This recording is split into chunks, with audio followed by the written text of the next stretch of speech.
good evening, everyone. Welcome back to the TG podcast, aka Arsenal Therapy. Settings back again. We're here for another week, guys. Another week of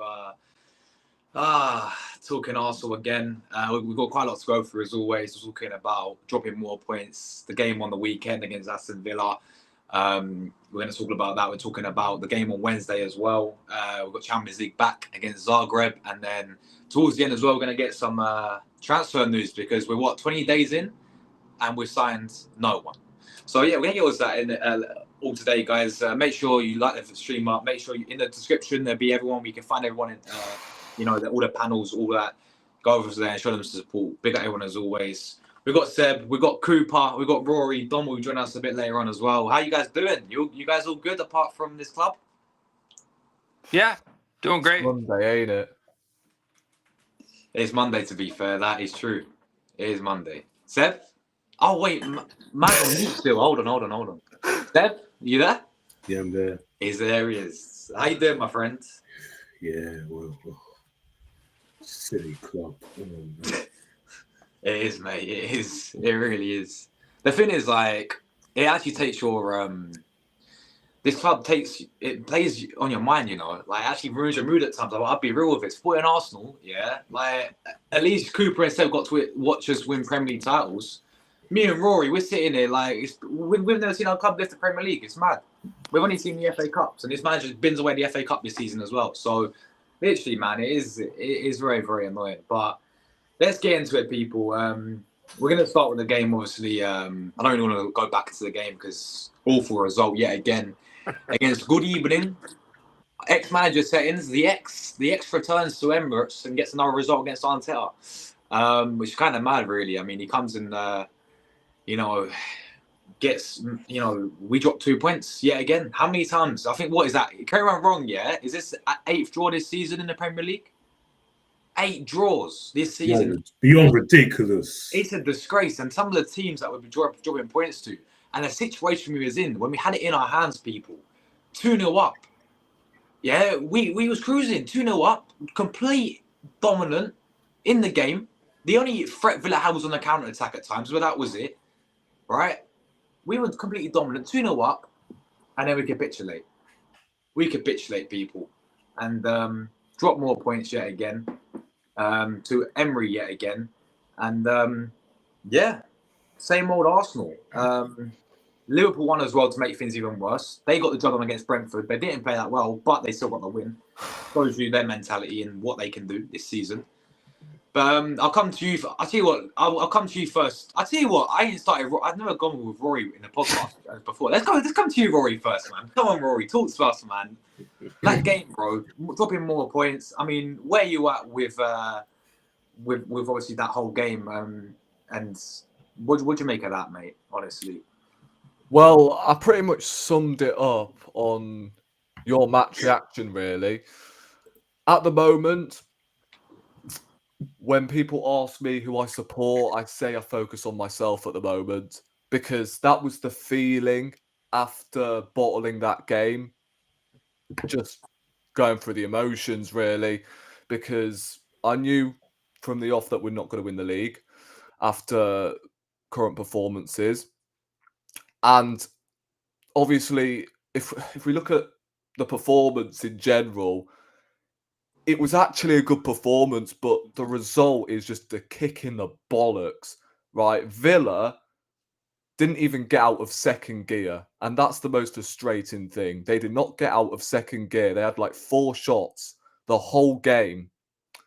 And another sample of Villa having better firepower than us, pretty much, because you give them 1 or 2 chances, they put the ball in the back of the net.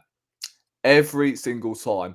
It happened against Newcastle in the Carabao Cup. It happened against Fulham. It happened against Brentford as well. I know we won that game still, but we conceded pretty much with Brentford scoring on their first attack.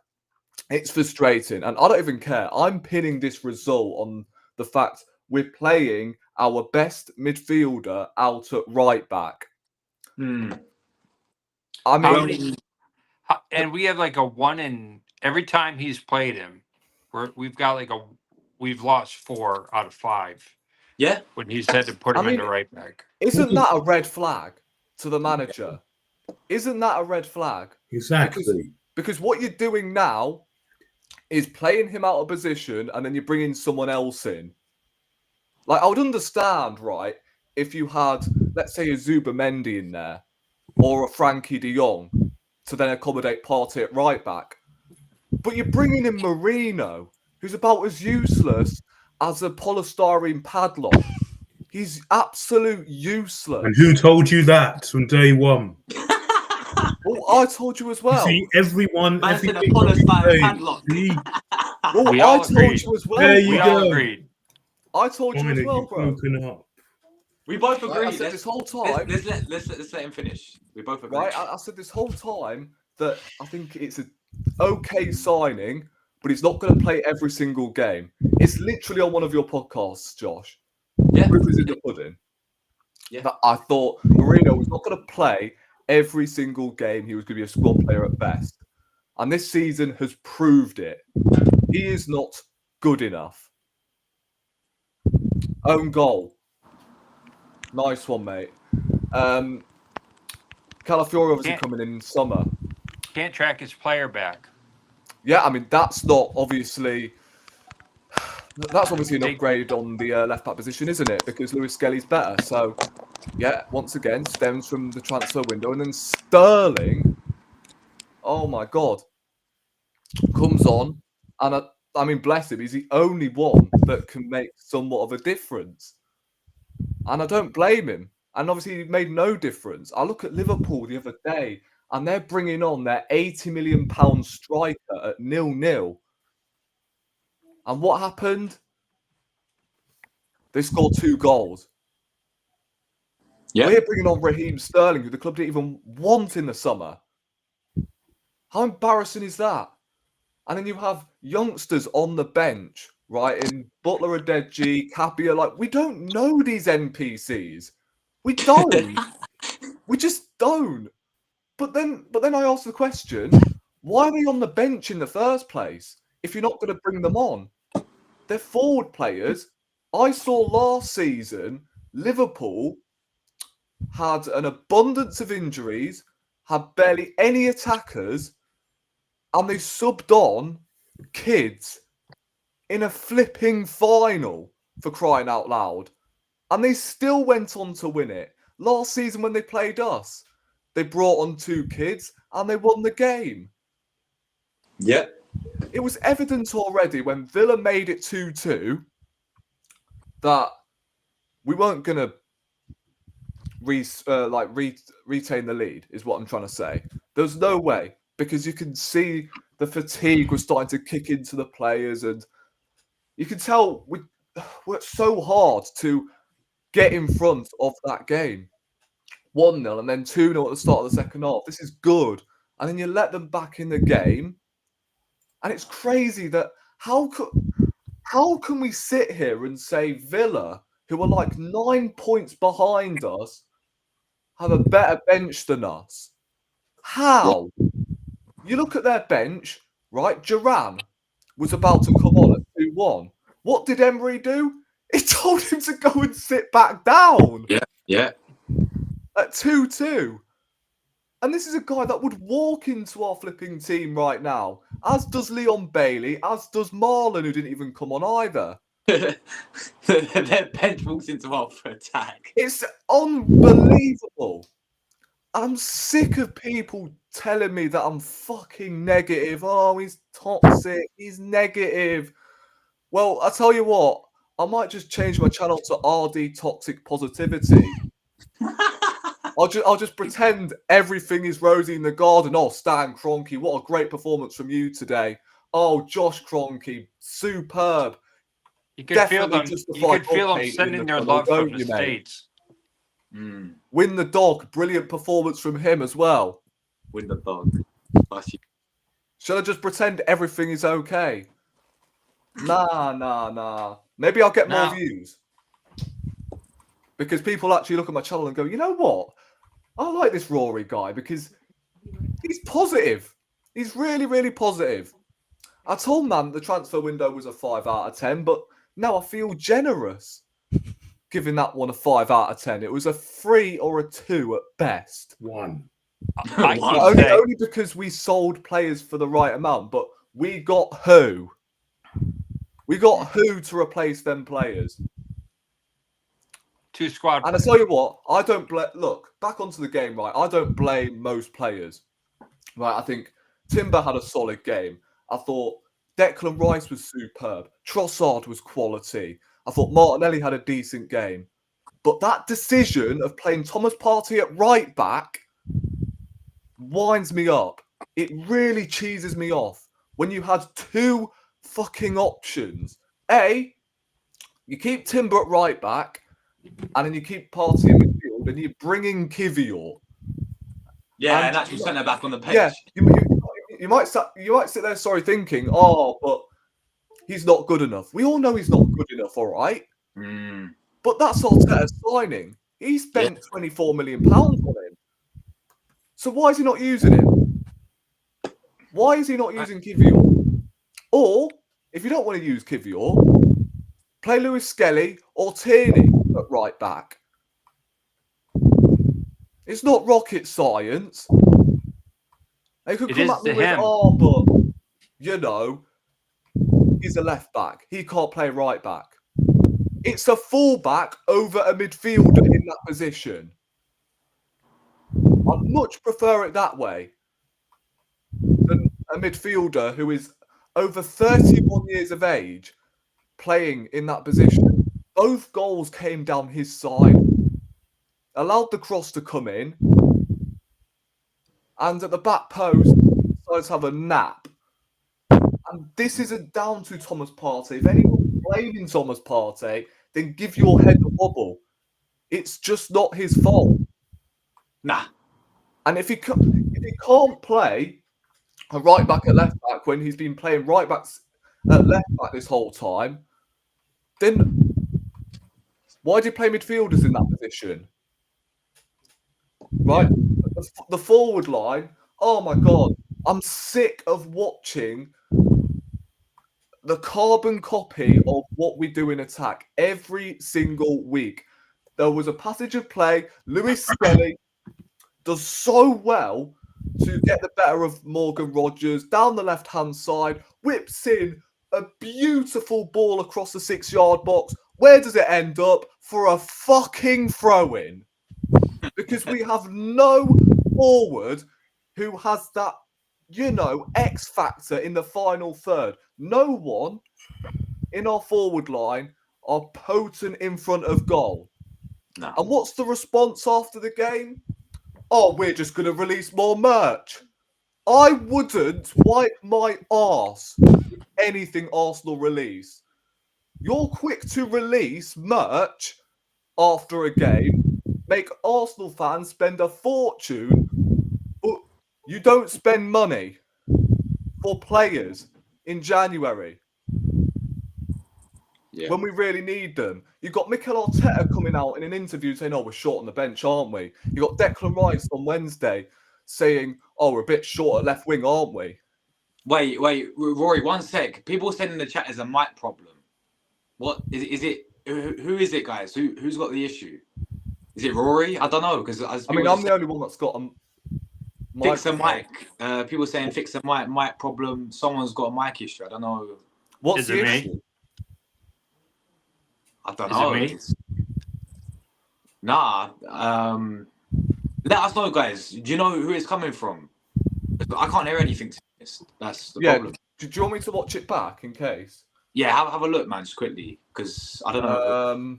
I don't think it's mine though. Might be Dom's. Dom.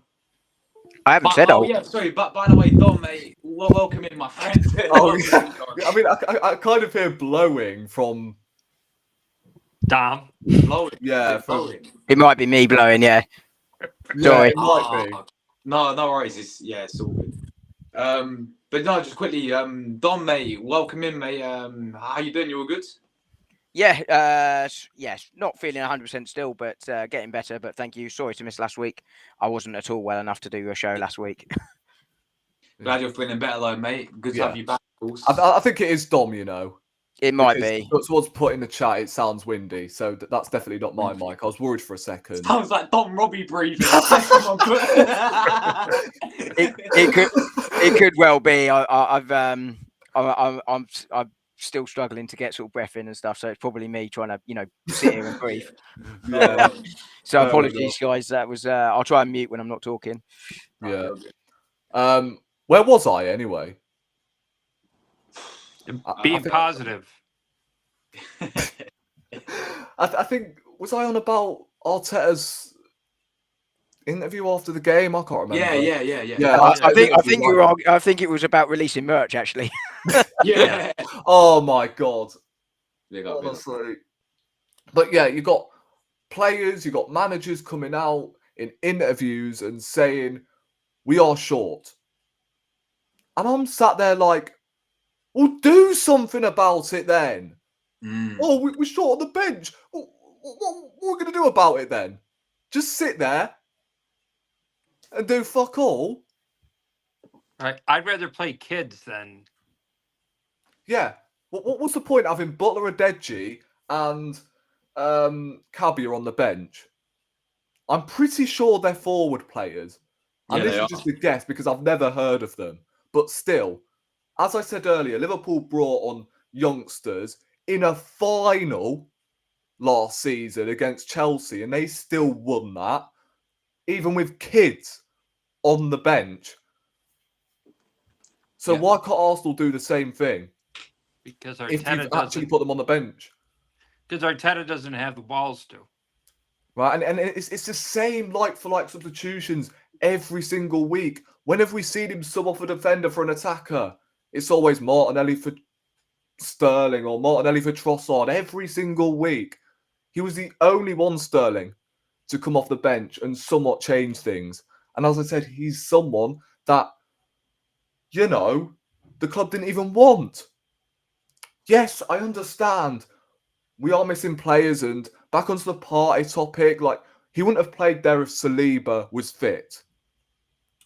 But at the end of the day, you had options. What's the point signing Kivior for 24 million if you're not going to use him? He can do a job for 1 or 2 games. We saw it against Man United in December. He can do a job. So why can't you play him there? I'd rather than them play a right back, mate, to be honest. Yes, I'd 100% prefer any sort of fullback at right back than Partey. Because you're doing this shifty bollocks every time he's playing there.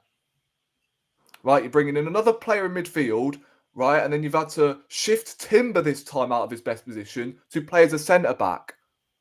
Right, and by the way, I've got huge, praise for Timber here because, bro, he's come back from an ACL and the amount of minutes he's had to play is ridiculous. Can you start touching every single bit of wood you've got? Well, apart from one. Yeah. Apart from one. You can leave your hand off that. But yeah, as man, I said, Timber, huge praise goes out to him, right? Shout outs to him for, managing to keep fit, and he's not had as many niggles lately as usual, and he's not been the same as he was, in December. But why is that? Tomiyasu's hardly available. Ben White is injured because of this manager picking the wrong fucking schedule to due him in for an operation.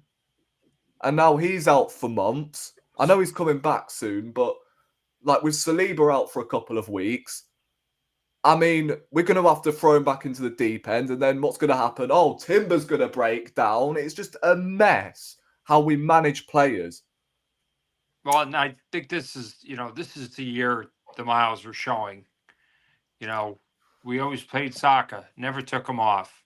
Never took him off. Rice, I think, we all know we're playing him out of position. But again, what Rory was saying, we moved 3 players instead of making 1 move. So it just completely it's hard to it's frustrating. It's hard to put your finger on.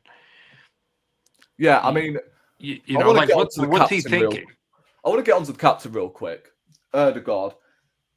I mean, I I'll can't tell join if you that in is this. Erdegaard or if that's Titus off dead discounter, because honest to God, he is just dreadful at the minute. The delivery towards the end just sums him up at the moment. He looks ill. He needs a holiday. He's just... I'm sorry. I'm not saying sell him, but... He's gonna have to. He's gonna Get keep a paying better- though because he's got no he's- one else. Yeah. Put him on the But the bench. thing is, when he's not performing, we have nobody. We have no fucker to replace him. Yeah, that's the No issue. one to replace him, Big so he's dog going to Smith have to Rowe. start. It's the same with Havertz as well. He's got to start. Right? And as for the manager, right? Look, we all know our feelings on the manager right now. He cannot get us over the line. I hope he does. I hope I'm proved wrong. Yeah. Right? But at the moment, I've got up to a point where I just want to see out this season, right? Give him the rest of the season, right? Get top 4 or something like that, and then just cut our losses in May when we have time to bring in a manager who can get the best out of what he currently has and actually stamps his authority on this board to actually sign some players for him that he can implement into his system with a pre-season as well. Because honestly, right now, sacking him is just pointless. That was just an overreaction at the time against Newcastle. I didn't actually mean sack him now. I meant... No, I would still sack him now. But it's just pointless. Like, you still got the Champions League to play for. Yes, we're probably not going to win that, but we've still got competitions to fight for. And just let him see out the rest of the season. Because what is a new manager going to do right now with the current crop of players and what we're doing in the transfer window? There's not a whole lot the new manager's going to get out of this current squad. Right? So, look, Arteta's proved already that he can't get us over the line. But he is not just at fault. Right? You've got to look at them lot upstairs. Because I'm sorry, Arteta would not be coming out with that in his interview that we are short on the bench and all of that gimmick if he had faith in the board. He would not be saying that. Right? Players are coming out. Saka, on deadline day in the summer, literally, when he was pulling up to the Arsenal training ground, he was asking the reporters, have we signed anyone yet? So you've got players questioning this board and our recruitment. And I'm like, what's going on? And look, I hope he does prove me wrong, Arteta. I really, really do. I think everyone does. And he's done a great job. But right now, what's the point? What's the point getting hopeful when we just know the end result? And we all know So, it. like, say if I was going off to college, right? I was coming back from college. Let's say this. And I brought, I don't know, a magnetic key with me. I'm on the way back. I get home, open the door, key don't work after an hour. After 2 hours, I'm trying it, still don't work. 3 hours, still don't work. 4 hours, still don't work. 5 hours, still trying, don't work. So why am I trying to get inside my house expecting the door to open any minute when the evidence is there that I've got the wrong fucking key the whole time? Right, and then you've got the neighbour next door, which is the striker. And they're like, oh, do you want the spare key? To be I'm like, fair, "Nah, I'll just to be continue fair, using to the be wrong fair, key." if I saw you trying to get in for 5 hours, I'd be pissing myself laughing. Yeah. I would 100% leave you there. I know. We'd be like, Yeah, we'd be like, let's put 100 it's on like, 6 it's like hours. refusing How long is he a gonna spare last? key from your neighbour to get inside your house despite not having one or having the wrong key. That's what it's like. Right, this process has been a fail. Period. And I mean, that's all I've got to say, really, because I want to let everyone else speak. But yeah, I'm still livid with that. And, you know, from the highs on Wednesday, it's just one step forward, two steps back. Seems that way, man. It seems that way. But yeah, no, bro. Well said as always, man. I'll come to you next, Cooper, bro.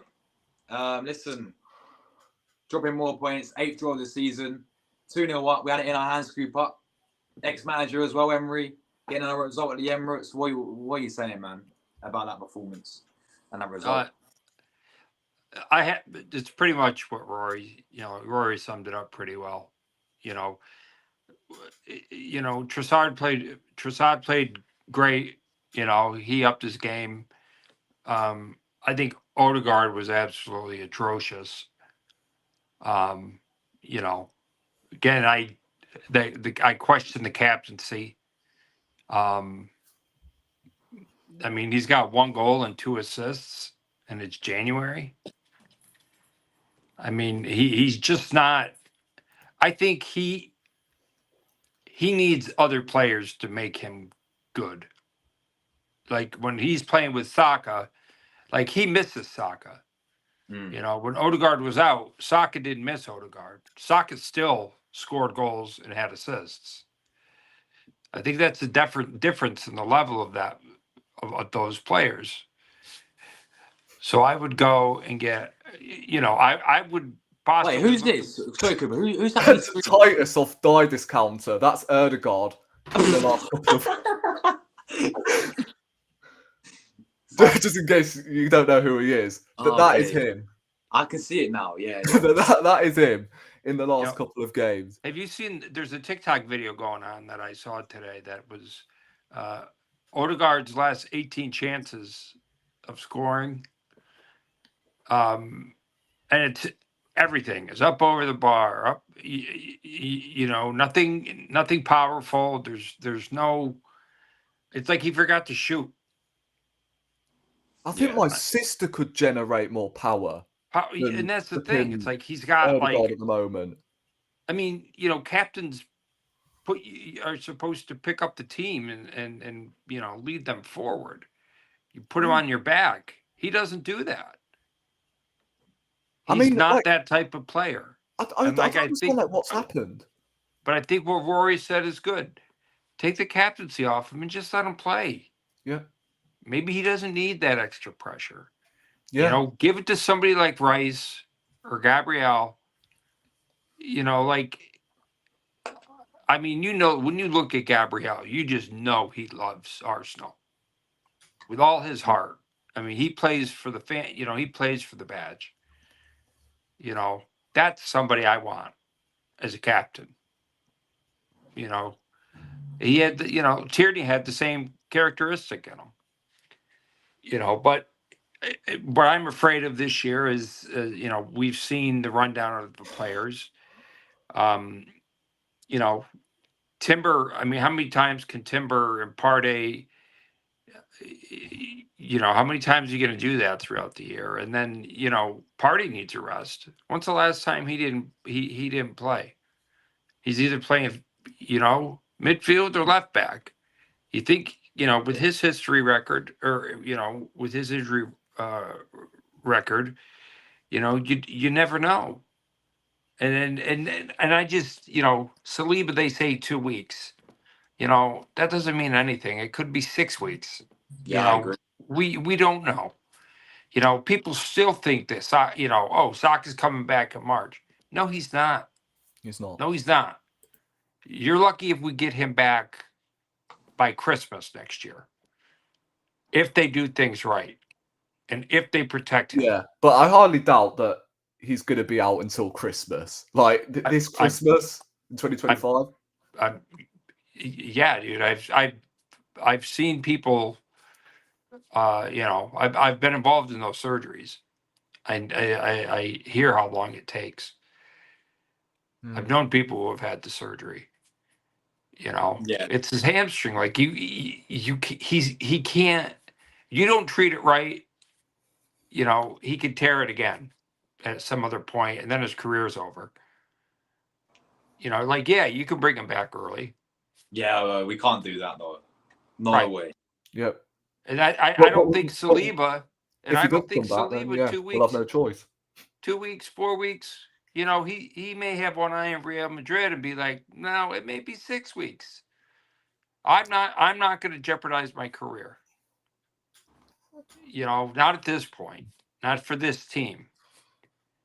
Like, these are things that I, think about. But, the game, again, it was just boring. Even when we were up 2-0, I was like, all right, hopefully we pull this one out. But I didn't I didn't feel safe. You know what I mean? Nah. Like, I never When we felt scored, I was like, like, yeah, keep it tight, guys. right. Yeah. Please, I please was don't never fuck this like, up. I was never like, whew, even 2-0 up. I just didn't. I wasn't like calm and like, whew, there's one in the bag. You just know that something's gonna happen.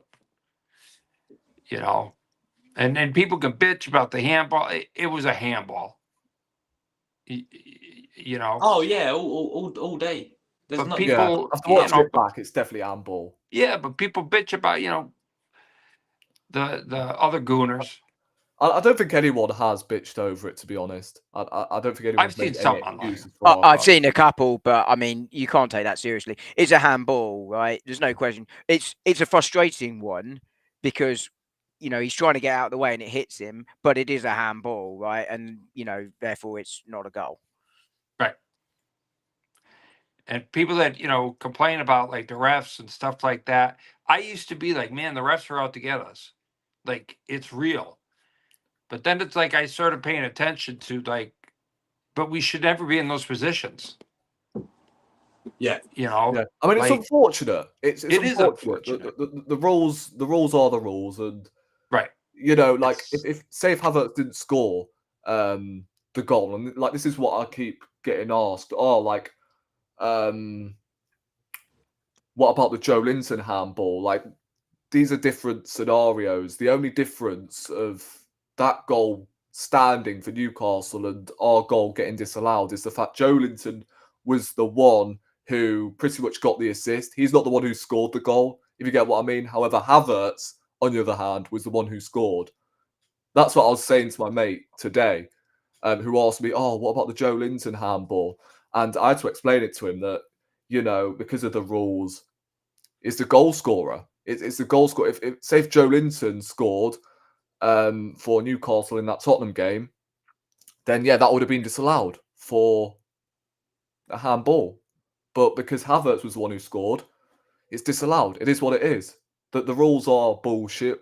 We know it already, but we know the refs are shit. yeah. But there's no point because every single team get decisions against them, right? Well, like the rest of regardless, right?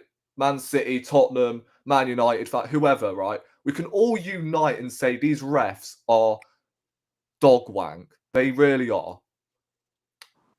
But I've never heard that before. Of course. Yeah. That's funny. Well, yeah, that's probably the wrong terminology, but Rory's back to the wrong kind of wood again. Yeah, real talk. But yeah, Cooper, anything you want to say before I move on to Seb?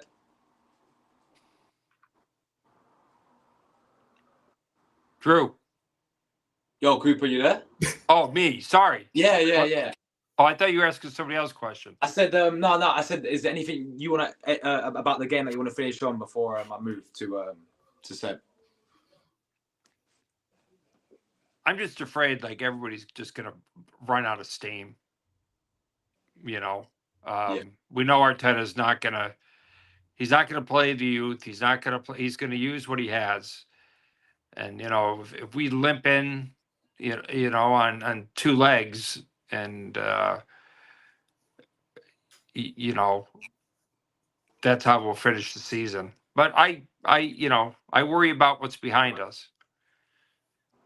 Yeah, And, no. and I worry about links to, Igor Jesus. Like, Yeah, those are knowledge. the links that are like Oh, somewhat like Arsenal are talking about, but do me a favour. Yeah. Yeah, facts, Cooper, man, as always. Facts. It's I'm in the same boat as you, man. Like, honestly, we are going to talk about obviously the transfers and what's going on with that. Obviously, because we're 20 days in and we've not done anything at the moment, so we'll talk about it in a minute. But just before we do, Seb, I'll come to you next. I know you're obviously very, very frustrated, but yeah, thoughts on that game, mate? 2-0 up, and capitulated and more points dropped, man. It's not good enough. It's just not good enough. The thing is, I'm sick and tired of repeating myself every single week. I'm sick and tired of this. I really am. But yeah, we've heard it here. Liverpool are drawing 0-0 going into injury time against a good Brentford side. They've got attackers they can bring off on the bench and make an impact. We have absolutely nothing. And like you said, even Aston Villa have better attackers on that bench, have a better bench than us. Honestly, how is that possible when he has spent over 700 million on this squad to make it his? How is that even possible? It's an absolute joke. Performance-wise, it was better, but it was still not good enough. Yeah. Game management was appalling. And this is everything that I've been trying to tell you. Everything. And people on here and other ways have argued with me over this. When I spoke about Partey not being a right back. When I said Moreno's not good enough. When I was moaning about not signing a player in the first week of the window. Well, you're all not moaning now because this is why I've been saying this all along. Now you're seeing the reason. This is why. Because people like me saw this coming. I wish I wasn't. I wish I was wrong. But I just know I'm not. And honestly, that sums it up, that second half. Honestly, it was atrocious how they threw that away so quickly. And two very preventable goals. Like Thomas Partey, that is unforgivable. That's shocking. Even though you're not a right back. But still, that's just common sense. It's just common. So, are you putting it on Partey, the reason? No, I'm putting on the rest of the team. Yeah. No, the whole team has to be. The whole team's at fault. Everyone's No, I'm at just fault. saying because a Including lot of the people manager. Including the Partey, manager. Partey that, he's at fault for both the goals. I do agree. He was definitely at fault for that second one. Yeah. But who's But- playing him at right back? But again, I look at bigger than that. It's the guy who's playing. Sick and tired of this. I really am. well, like that's what I was saying. Going back to saying, like, Partey never gets he never gets a break. He's either playing right back or every player has been flogged into the ground. Every player. And then they have. this- Declan Rice. oh, Decker's had a great. I think Decker's. He played well. The only 'Cause he three was- players I'd say that have he was out given of it their 6. all. The only three players that have given their all since Saka's injury are Lewis Skelly, Gabriel, and Declan Rice. Those are the only three. And I feel Absolutely. so bad for them, By giving them all, do you mean tried hard or have played well? Because I think there's a difference between the two. Yeah, that have obviously played well. I think Rice has been much better. He's been playing as, I don't know, a double pivot with Thomas Partey, which hasn't been the case so far this season. Why have we not been doing it? We've not been playing Odegaard centrally either, which I've been banging on about for ages. He's always drifting over to the right. We're not putting Martinelli up front. Frank Lampard or Cesc Fabregas. Unbelievable. it's just ridiculous. It really is. And that was any chance to get back to have something. If they had something about us, we would have won that. We win that game, and possibly stand a chance. But now But- the thing. Oh wait. Aston Villa was a better team. I don't think that was that good, to be honest. They We weren't. shot They ourselves in the didn't, foot. but They they, weren't. you know, They they weren't. came back. We couldn't hold a 2-0 lead. I mean, I thought we were the better team, but at the same time, like, We don't have an attack. look, based on the circumstances, we did not deserve to win that game after going 2-0 up and then bottling a 2-0 lead. We did not deserve to score another. No way. It's absolutely ridiculous. And Mikel Arteta coming out in press conference says, "I need help." Well, he's saying this for a reason. But are these brought back in him? Is he actually getting the players he wants, or is he himself choosing not to add to the attack? The evidence is clearly there. What we need, we're just not doing it. And this is why I was moaning about not making signings from day one. And I say it's sick and tired of saying the same thing every single week. We should have had a signing in before, because it was all these rough patches at all these big games. We had Brighton, we had Newcastle, we had Man United, we had Tottenham, now we have Villa. They were all big games. You should have had the signing in before, at least before that Newcastle game. Someone should have been here. If they were really working on deals and really wanted to sign someone, they'd have it done in the first week. This is Right, because they would have. You're right. They would have been able to offer. This is why I You think was they moaning, want to but do yet it I in the was- first yet- week? yet what was I called? Oh, stop it! It's only the first week. Give him time. No, I don't listen to any of your these people's silly excuses. I don't. Oh, Moreno, I'll give him time. Sterling, I'll give him no. The window was a whole. It was an absolute mess up. The window really was. And then when It's I rated the only one summer out of- transfer when I window rated- that gets worse. And then when I rated 1 out of 10, people saying, "Oh, Sam, no, it was a fighting." Oh, yeah, but you can see why he will. No, Same with me as well.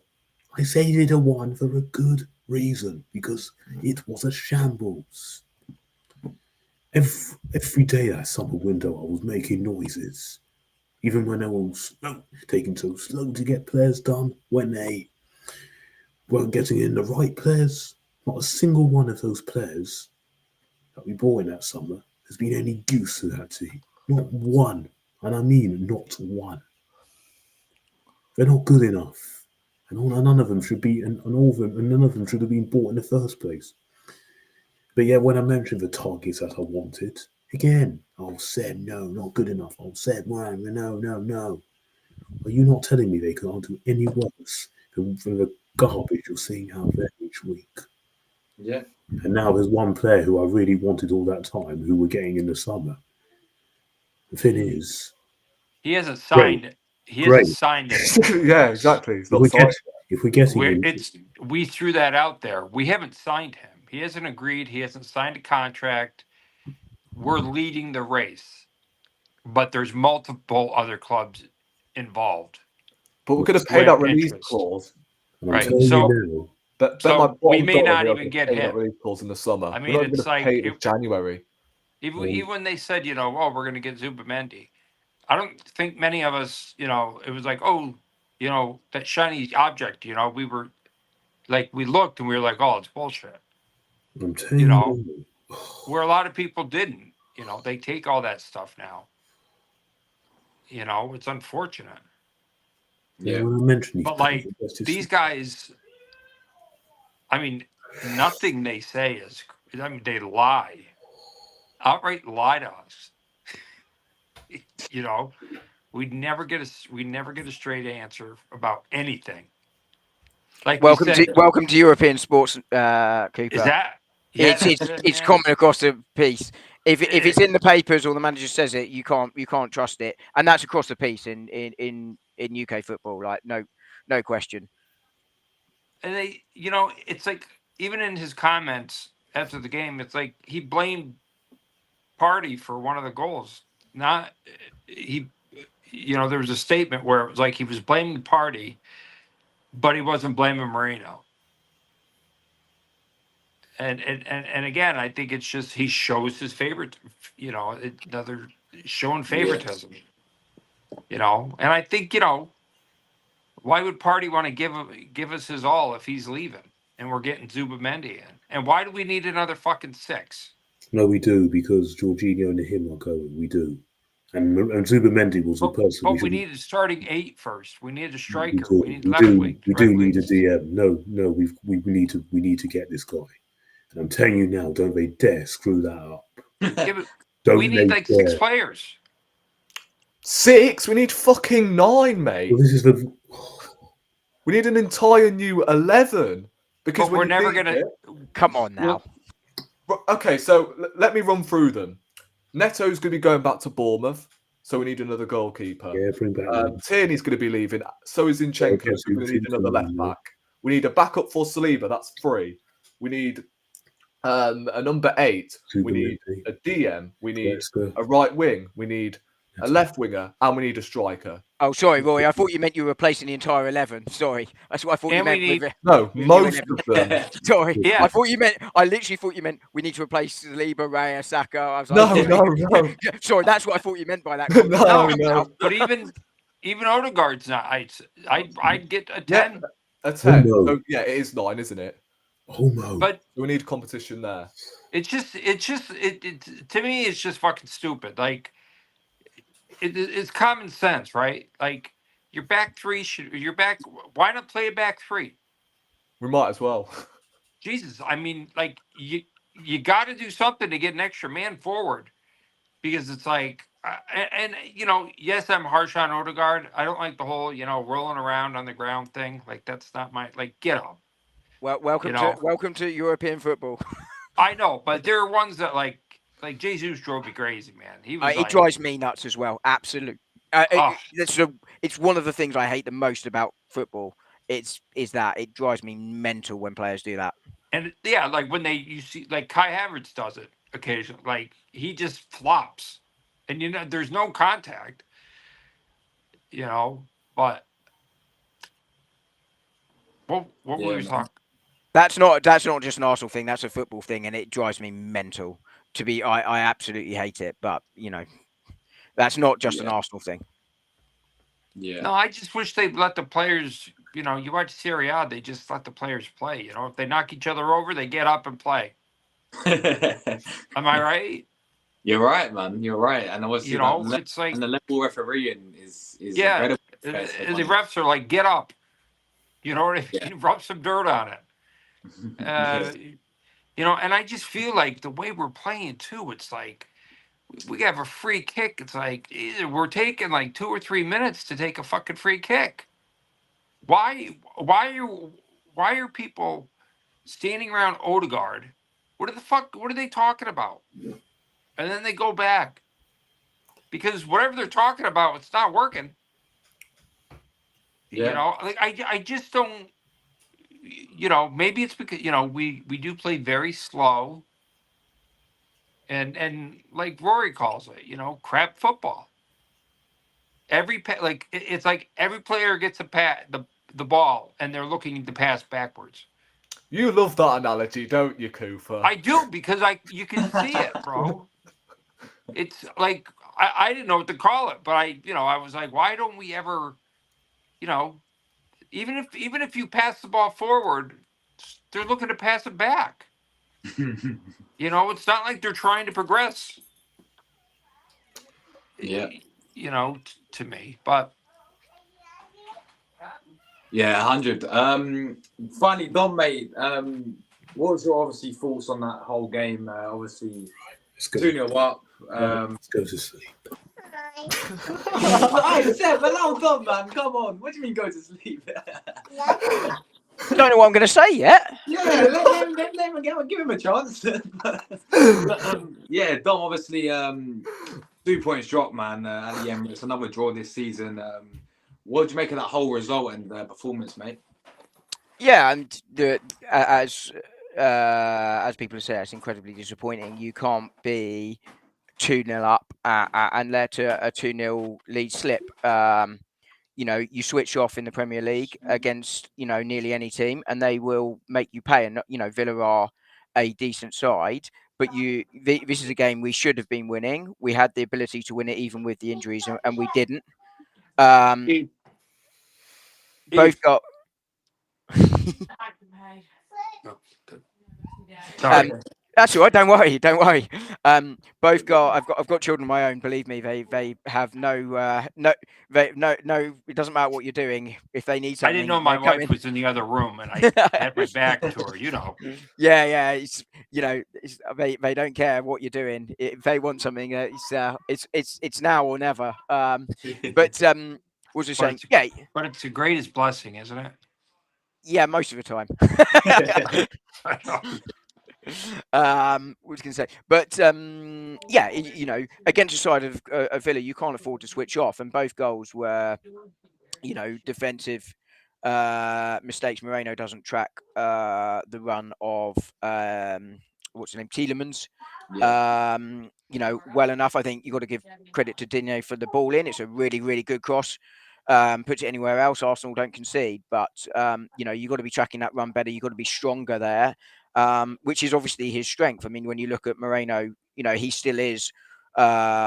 He still has the most most impact in the final third in terms of winning the ball back. He's Arsenal's highest ball for winning the ball back. He still wins more aerial duels than most other Arsenal players, if not all. That's what you should be doing well, and he hasn't done it there. And yes, he tries to make up for it late with a couple of chances, but you can't be doing that, Moreno. And the second goal, I don't think it has any difference on the position Partey is playing on the pitch. He has to track that run. He is a defensive-minded player. He is an experienced defensively minded player, and he does not track that run. That wasn't a position thing. That was a switching off thing.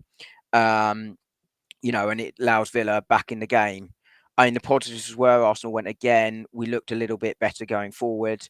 We got the 2 goals. We went looking for a third, but I think it was Rory that said it. You don't deserve to win the game when you make when you switch off twice like that. You just don't deserve to win a game, and therefore we can have no complaints with the final result. In terms of the Havertz penalty, it's not penalty, sorry, handball. Yeah, it's a handball. It's like I said, it's frustrating, right? It's I always feel for defenders when they're running and the attacker trails their leg deliberately. Like, where's the defender supposed to put his leg as they're running? But it's a penalty, and it's the same in this one. It's got to be a disallowed goal. There can be absolutely zero complaints. I can't blame Havertz for trying to say it hit his chest, but it didn't. It hit his hand, right? It's definitely got to be. He's not that good at dark arts. No, mind you, he did dive for the penalty against United successfully, but we need Ben White back. But yeah, so Arsenal can have absolutely zero complaints about that. I think just on the referees, I think the referees have been awful this season. I think Arsenal probably this season have had more of their fair share of bad decisions. But like you said, Cooper, I don't believe in conspiracy theories or anything like that. Generally speaking, I believe they even themselves out. If they don't over the season, I believe they do over time. And ultimately, yes, I think refereeing decisions have cost us points this season, but you also have to play better. That is undoubtedly the case. And while I think refereeing decisions have been a factor in things, they're not the only one. And we have to play better.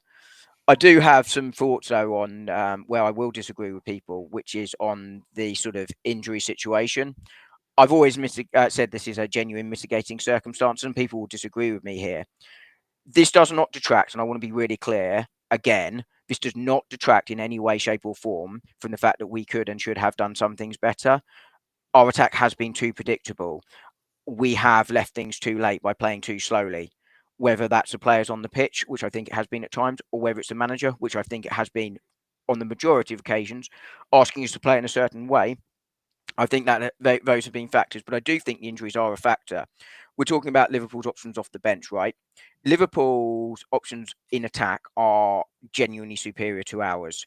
Their options in defence are inferior to us. They have chosen to do their attack, and we have chosen to do our defence. I think we should have done more in the attack. To be clear again, we definitely left ourselves an attacker light. We all said it at the end of the summer window, and that has come back to bite. And it is incredibly frustrating 3 weeks in that we haven't done any business yet. But they also have right now, I mean, they now have Diego Jota injured, but they have 2 injuries in their squad. So, of course, their bench is going to be stronger.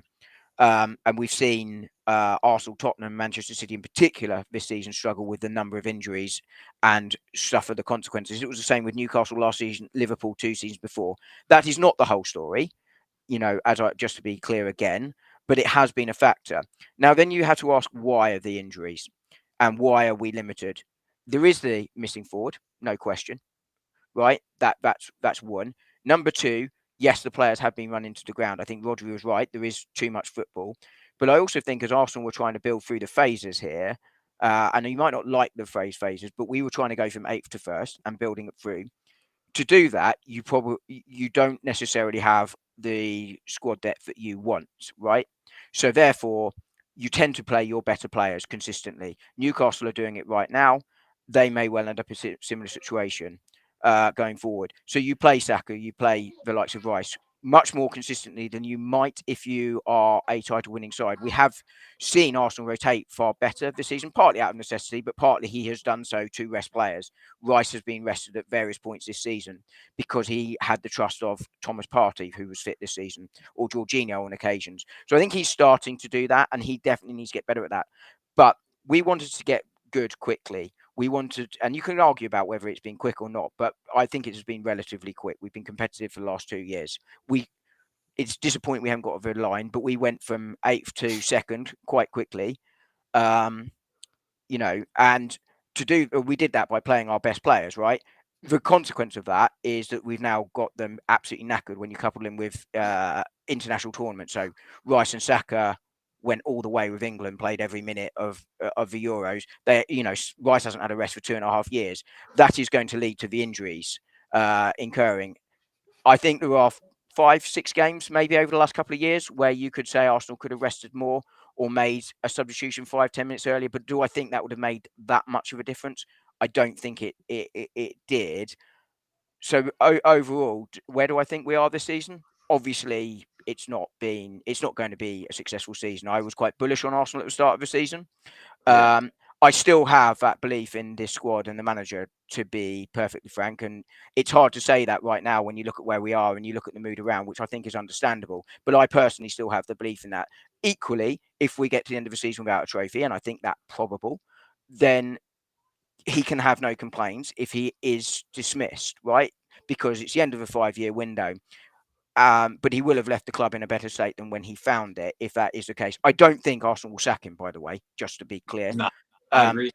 And I think the fact that we are looking to sign Zubimendi, a player that Arteta really, really wants, suggests that actually they're going to back him in the summer and they're going to back him going forward, because otherwise I don't think you try and make those signings. And Cooper's right, the signing isn't done yet, but that sort of indicates to me that Arsenal are going to back Arteta in the summer in terms of he will stay. But he can have no complaints if he were to go, because he's had the time he asked for and he won't have delivered the trophies. I still think he can. And I think when you look at this squad, it has shown that it can go on a run and it can get points, and it is a good side. So sorry to cut you off. I just wanted to ask. That's right. I was just going to make that final point there, which was, if you look at the 2024, least goals conceded, most number of points, but of course it's not a calendar year. But I think that shows that the squad has got the ability to go and do it, but it hasn't done it. And because it hasn't done it, that's why he can't complain if he does go. Yeah, no, that's fair. I wanted to ask though, so you say you believe with we can go and be successful this season. I don't think we will be this season. Okay. I think things right now, I think with where we are, I don't think that we can win the league from this position. I think we could, if we had players really, fully, if we had Saka still available, if Saliba wasn't injured, etc., then I think we could catch Liverpool. I think Liverpool can be caught. I do not think they will be caught. And the reason I don't think that we will be caught is because I think this squad is knackered. I think there's the injuries, and I just think that it's just not going to go this way this season. And I think some of that comes down to the manager as well, as I've been quite clear on. But I just think it's not going to happen this season. I believe that this squad can win it. I just don't think it will this season. Just to be clear on the difference. I don't think the Yes. I don't think the squad is good enough to win it. Yeah. I don't. And with the Arteta thing, I mean, part of building up a team is he's had 5 years of signings to have a good bench, and he's not done that. We've spent money on Fabio Vieira, $35 million. What has he done for Arsenal? Right? I mean, we can go through, but these players may, 35 million here. Zinchenko was 30 million. Another 12 million to Nuno Tavares. But like the money adds up. But it's the talent. Like something needs to change within the Arsenal. Who's ever scouting, stop, because you're the worst fucking scouts in the world, in the history of the world. It's the talent ID. I would fundamentally disagree with that, to be perfectly honest. I think Fabio Vieira, for me, is the ultimate, obviously, in terms of a disappointing. Yeah, but I say it about Kai. I do understand more about the PF, the financial stuff. But we spent big that summer on Rice and Havertz. I think with Kai Havertz, right? Would I have signed Kai Havertz? No. At the time, but we're paying for it now by not being able to sign somebody. Can I just come in for a second here? Yeah, go for it. Yeah. So, Dom, you just mentioned that the squad is knackered at the moment, right? How, on the other hand, then, can you rate the summer window a 7 out of 10 then if the squad is knackered? Is that like an indication of the summer window and the fact we haven't strengthened, or is that just fatigue or something? So I think I rated it 7 out of 10 at the time. Now I think you have to put on quite a few points for the sales. Arsenal, something they haven't done well, got good money for players. I personally wouldn't have sold Emile Smith-Rowe, but he was going to go. It was quite obvious. If you're looking at the summer window now, you would obviously downgrade it because I think Neto has done what we need him to do, which is be a backup. He hasn't played, but you don't want your backup keeper to play. I think Calafiori, I think there's still a player there. We obviously haven't seen it yet, but I think there is a player there. And I still think that we haven't seen the best of Moreno. I think Moreno will be the squad player. I think I said this season he'll be the starting 8 because he was going to be the starting 8. That doesn't make him the starting 8 going forward. But I think, when you see how the season goes, you downgrade that window from a 7. I would downgrade it to a sort of 5. But I still think that those 2 players can be there. I think in terms of, people are talking here about we could have signed a forward instead of the 2 players. Well, I think that then leaves your injury crisis even worse. It's clear we needed a midfielder because Kai Havertz was signed as that midfielder. And he's now being played up front, so therefore you need to replace a midfielder. We definitely need. And he's not good in either. But now you need to replace an 8 and a 9 because he's not good in either position. Well, yes and no. So you need to replace the 8, not. I suppose you need to replace Moreno, but Moreno's already replacing Partey and Jorginho, maybe both. Is he though? Or one? Yeah, I think so. I would have rather kept El Neni and saved the money. Yeah. No, don't tell me for 1 second he's a Xhaka replacement. He's an El Neni replacement. He's horrible. He's slow. Yes, he is slow. But to be clear, I think is he better than El Neni? I think undoubtedly so. You don't get into that Spain squad if you're not a decent player. But to be quite clear, what style of football do they play? El Neni's clearly better than Marino. Let's be real about it. He is. I mean, I never thought I'd ever say that El Neni was better than anybody. But again, we've got this guy for 4 years. Yeah, look, have we seen the best money? That's why we can't. I preferred El Neni in this window. And El Neni was probably better. Look, with Moreno, have we seen the best of him? Absolutely not.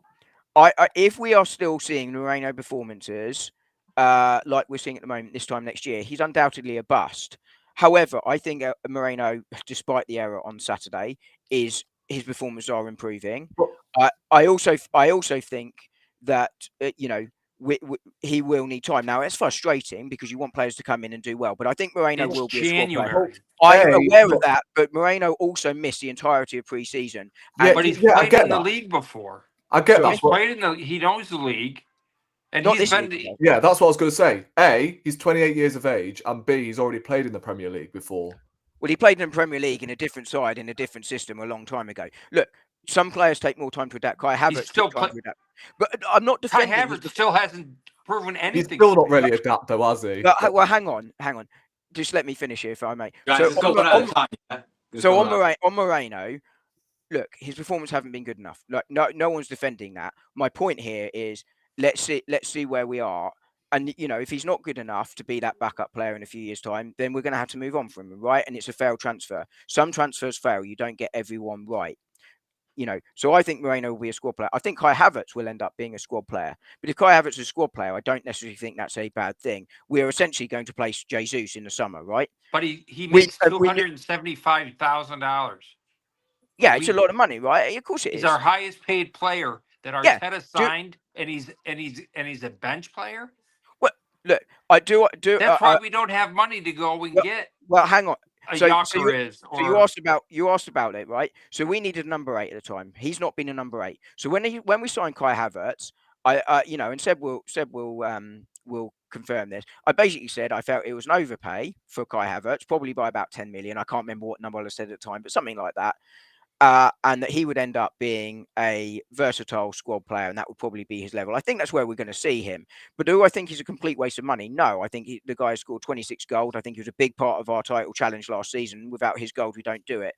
Now, could we have gone and bought a different striker? Sure, of course. Could we have gone and bought a different number 8? Sure. Would I have done that? Yes, I would. But do I think that makes Kai Havertz a complete waste of money and a complete flop signing? No, I do not. I think. What did he do? What did he do in the last game? When in this game just gone, he scored. Yeah, like a tap, right? Well, he scored. The technique behind that was fairly decent. Look, Martinez probably could have done better, but he still scored. He puts a score. He scores once every five games. He scores on 8 goals. He scores on average when he plays a centre forward once every 2.2 games, which is roughly what you'd expect a striker in the Premier League to do. Oh, so but Haaland obviously. Can I just ask you a question? Yeah, go for it. If you had a choice between Gyökeres, Kai Havertz, Victor Osimhen, who would you spend? And the money was 65, and Kai Havertz, and the money was 65. And the money was 65 million. Who would you buy? Well, I was quite clear on that at the start. I wouldn't have bought Kai Havertz. My point here is he's not a complete waste of money. I would have bought a different number 8, and if I was buying a striker, I would have bought a different number 9. Right? I'm not saying that I wouldn't. What I am saying is that Kai Havertz isn't a complete waste of money. You would still have to have gone and bought another backup striker. What does he bring to the team? Kai Havertz? Space invader, right? Kai Havertz is a link player, right? He's being asked to do the job he is asked to do. I think, what does Kai Havertz bring? I think he brings versatility to the forward line. I think he's brought some goals. He's got no pace, so he's not that slow. He brings a lot of off the ball work up front. Physicality. Come on, he's not physical. He's quite physical. Look, I'm not saying I would have bought Kai Havertz. I want to be really clear. And I would have bought a different. If I was buying a striker, I don't buy Kai Havertz, right? I probably would not have bought Kai Havertz, but that doesn't mean that he is a bad signing at all. That's my point, right? So you asked about who I'm signing. I'm just saying, if I'm spending $65 million on a player, I expect them to fucking lead the team and be the best player on the team. Be a star. I don't expect you to come in and not be able to play an 8 because you suck at it, and then you kick in a few goals. But he's got to be right in front of the goal. He doesn't shoot from outside of anything. Half the time he's not even in the middle. He's off to the right. And I'm not saying it's all his fault because Arteta's got these guys so shifting and back passing and crap football and all this shit. It's Yeah. it's absolutely insane to watch. Like Rory was saying, he doesn't change a fucking thing. Kai Havertz is not a good. He's not. He would not be my first choice, second choice, third choice striker. I'm not saying he's my first choice striker, but I think Effinet has got it right here. He's a But good player. what He's does just he not the man bring? that. Well, I've He's just told not you physical. he is. He physical. doesn't, but I disagree with you. Okay, but that's fine. We can disagree on that. But you're asking what he does bring. He has brought some goals. I agree. A different striker buys more. He's not going to give me 20. I expect 65 million to give me 20. Well, he might At score least 20. 20. He might score 20 this season on 13. I think he'll score 20 goals this season. Look, Havertz is upgradable, but what does he bring? He brings a lot of energy and a lot of press to the forward line. He drifts out of position from the centre. Now that annoys me, but that's how he's being I asked think to he play. runs around. I think he runs around. Yeah, of course he does. But he is scoring goals. He is linking play, and he is creating some space for others. What is frustrating is no one is getting into the space he's vacating, right? Which is obviously what we brought Marino for. He started to do it a little bit more in the last few weeks, but that's where I wouldn't have let Emil Smith-Rowe go. We're all agreed on that. I wouldn't have sold Emil Smith-Rowe. I would have played Emil Smith-Rowe more, but he was never going to play. But I do. My point here is my point. But that goes here, on Arteta's ego. Yeah, it does. Look, all managers don't like players, and it's really frustrating when one goes. But yeah, Emil Smith-Rowe, Arteta has brought him through into the side, and he's he's developed it, and then he's for whatever reason, and partly it was initially injuries, but I think he should have come back because he proved he could stay fit. Emil Smith-Rowe should have got more minutes under Arteta, and Arteta should have played him more. I absolutely 100% agree with that, no question, right? But Arteta doesn't make any signings that are gonna. He doesn't want somebody to come in. Look, you sign great players. They come in and they have a bit of an ego. Arteta's ego is too big for those egos. I don't think this team is not going to be good. To be fair, that we've not got a striker, right? But a good striker is going to come in with a little bit of an attitude and he should. Yeah, I think that's right. You're paying him money to do a job, but to me, yeah, I mean, Arteta, it was pretty clear after when we got knocked out by Bayern Munich in the Champions League. He literally came out and said that we need a striker, we need a goal scorer up front. What do we get in the summer? Nothing. So you can clearly tell that Arteta is desperate. Deep down, he's desperate for that number 9, but he's not getting it. He wanted he wanted Sesko all summer, didn't he? And he's after Sesko. That's the only one we're linked with. I've got to a point where I do not give a shit about the quality of the striker, okay, whether he scores 20 or 25 plus. I just want someone who's willing to shoot and knows where the back of the net is. From what I've seen of Sesko, he can flipping finish, all right? He has got end product. So if it comes down to him, obviously not for 70 odd million, because I don't think he's worth that whatsoever. Oh, but he had a poor Euro. So what? Slovenia, like, come on. He's still very raw, and I'm not taking that away from him. But it's a bit like saying Ryan Giggs wasn't good for Wales, but Ryan Giggs was Wales. Yeah, but it's like we're twerking for Sesko. Right. I mean, I think Sesko probably will cost towards £70 million because I think you're buying what he is now and what he's probably going to be. Sesko isn't my first choice striker, but I think he'd be perfectly. I think he'd be a decent player for us. To be honest, a decent player. I don't want a decent player. There's better. I want. Yeah, he's not my first choice. But we keep. The thing is, right? Isak scored like 4 goals in La Liga. Right, similar profile. Came to the Premier League, ripping it up, one of the best strikers in Europe.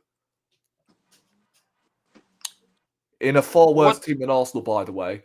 Right, Sesko's playing at Leipzig.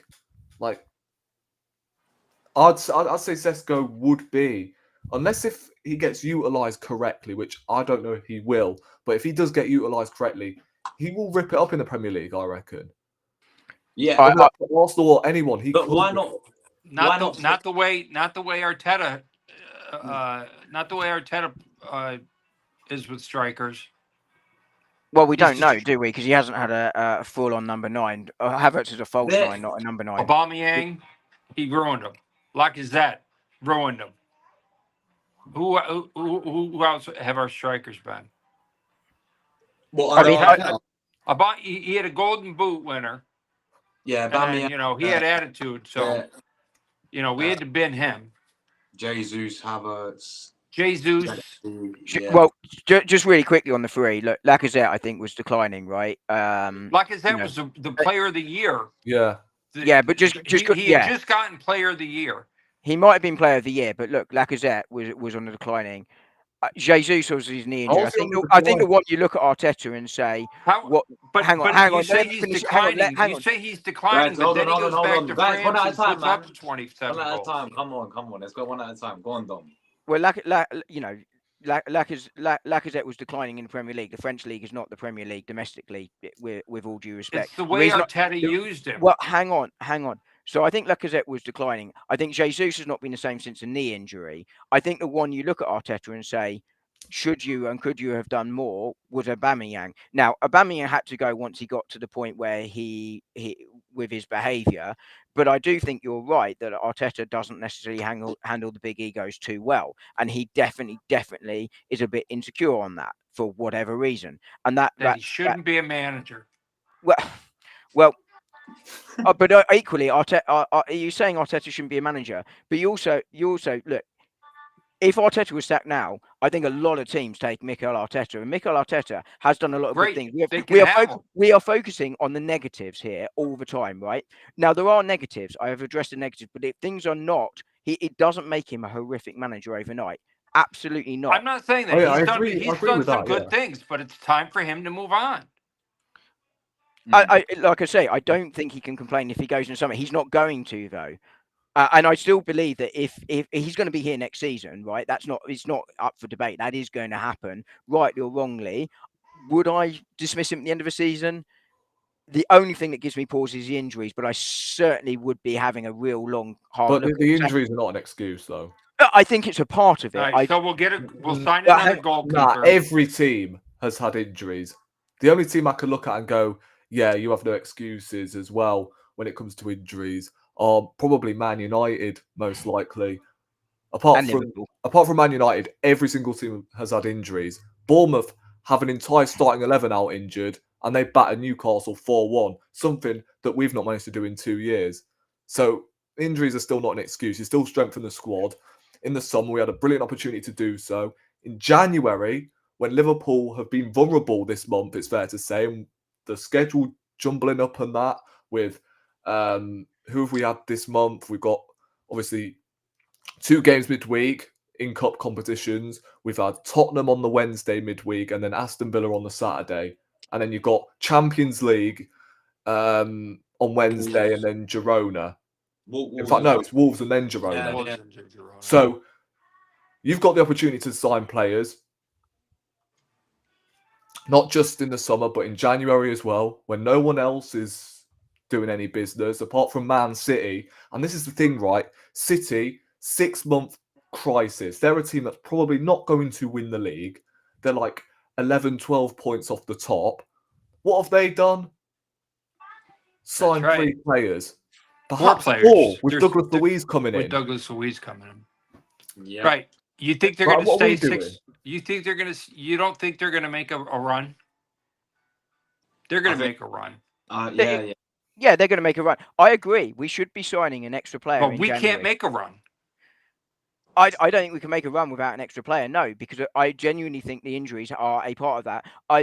That is not just putting the other bits under the table. But when you look at the injury situation for us, Tottenham and Manchester City, they are the 3 worst sides. I agree. Bournemouth got a great result against Newcastle. No question about it. Bournemouth are doing really, really well. Do I think they will sustain it with the level of injuries? No, and partly because their squad isn't as deep as well, to be blunt, because they're not in a title race. But they're also not playing every 3 days. They're playing every 7, which does give them that little bit of extra rest. And teams will play differently against them. That's not taking anything away, and it's not saying that Arteta shouldn't be doing better. But equally, the injuries are a part of it. Would I sack Arteta at the end of the season? As I said, I would have a long, hard think about it. The only thing that gives me pause to not say no instantly is those injuries. I think there is a question to be asked at the end of the season. I'm not denying that. And Arsenal should be going out and buying someone to help him right now. No question about that. I think the money is limited. You're not going to go out and spend a huge money. Because we spent $65 million for a bench player. And that's what a bench player in a forward position costs. Even if you hadn't done that, you're going to spend what on another number 8? He's not even good. Yeah, come on. He's, I mean, we can disagree on whether that is, but he's not. I think Effernet said it perfectly well, right? I've lost his comment now, but he summed it up perfectly. But You're never going to win the league with Jesus and Havertz as strike partnership. Absolutely. No, I think you could win it with Jesus pre-knee injury, but not now. I agree, and that's where I say we need to get an extra. I don't think we could have won it if he was healthy. Yeah, like speaking of the striker situation, like you mentioned Dom about Lacazette, Jesus, Aubameyang, and the facts this manager has ruined them, right? Lacazette, I mean, where was the decline? Mind elaborating? Where was the with Lacazette? So what I mean by the decline in Lacazette was, so Lacazette was never the most prolific of strikers, right? I would have rather had Giroud than Lacazette, to be honest. But what I mean was he was starting to physically decline. I think his career was extended by going to France, where the pace is a little bit lower, right? So Lacazette is not the one. Aubameyang is the one you would look at, right, and go, what happened there? Yeah, but why don't you manage the situation instead of getting rid of it? Right. Well, I'm agreeing with you on that, right? I've just said he should have managed the situation better. But Arteta doesn't handle it. He didn't handle the Ozil situation better. He hasn't handled Tierney better. He hasn't handled ESR better. This guy is making decisions on this football squad based on his ego. Yeah, but like, I mean, how are we supposed to be? How are we supposed to win trophies if the ego of the manager is?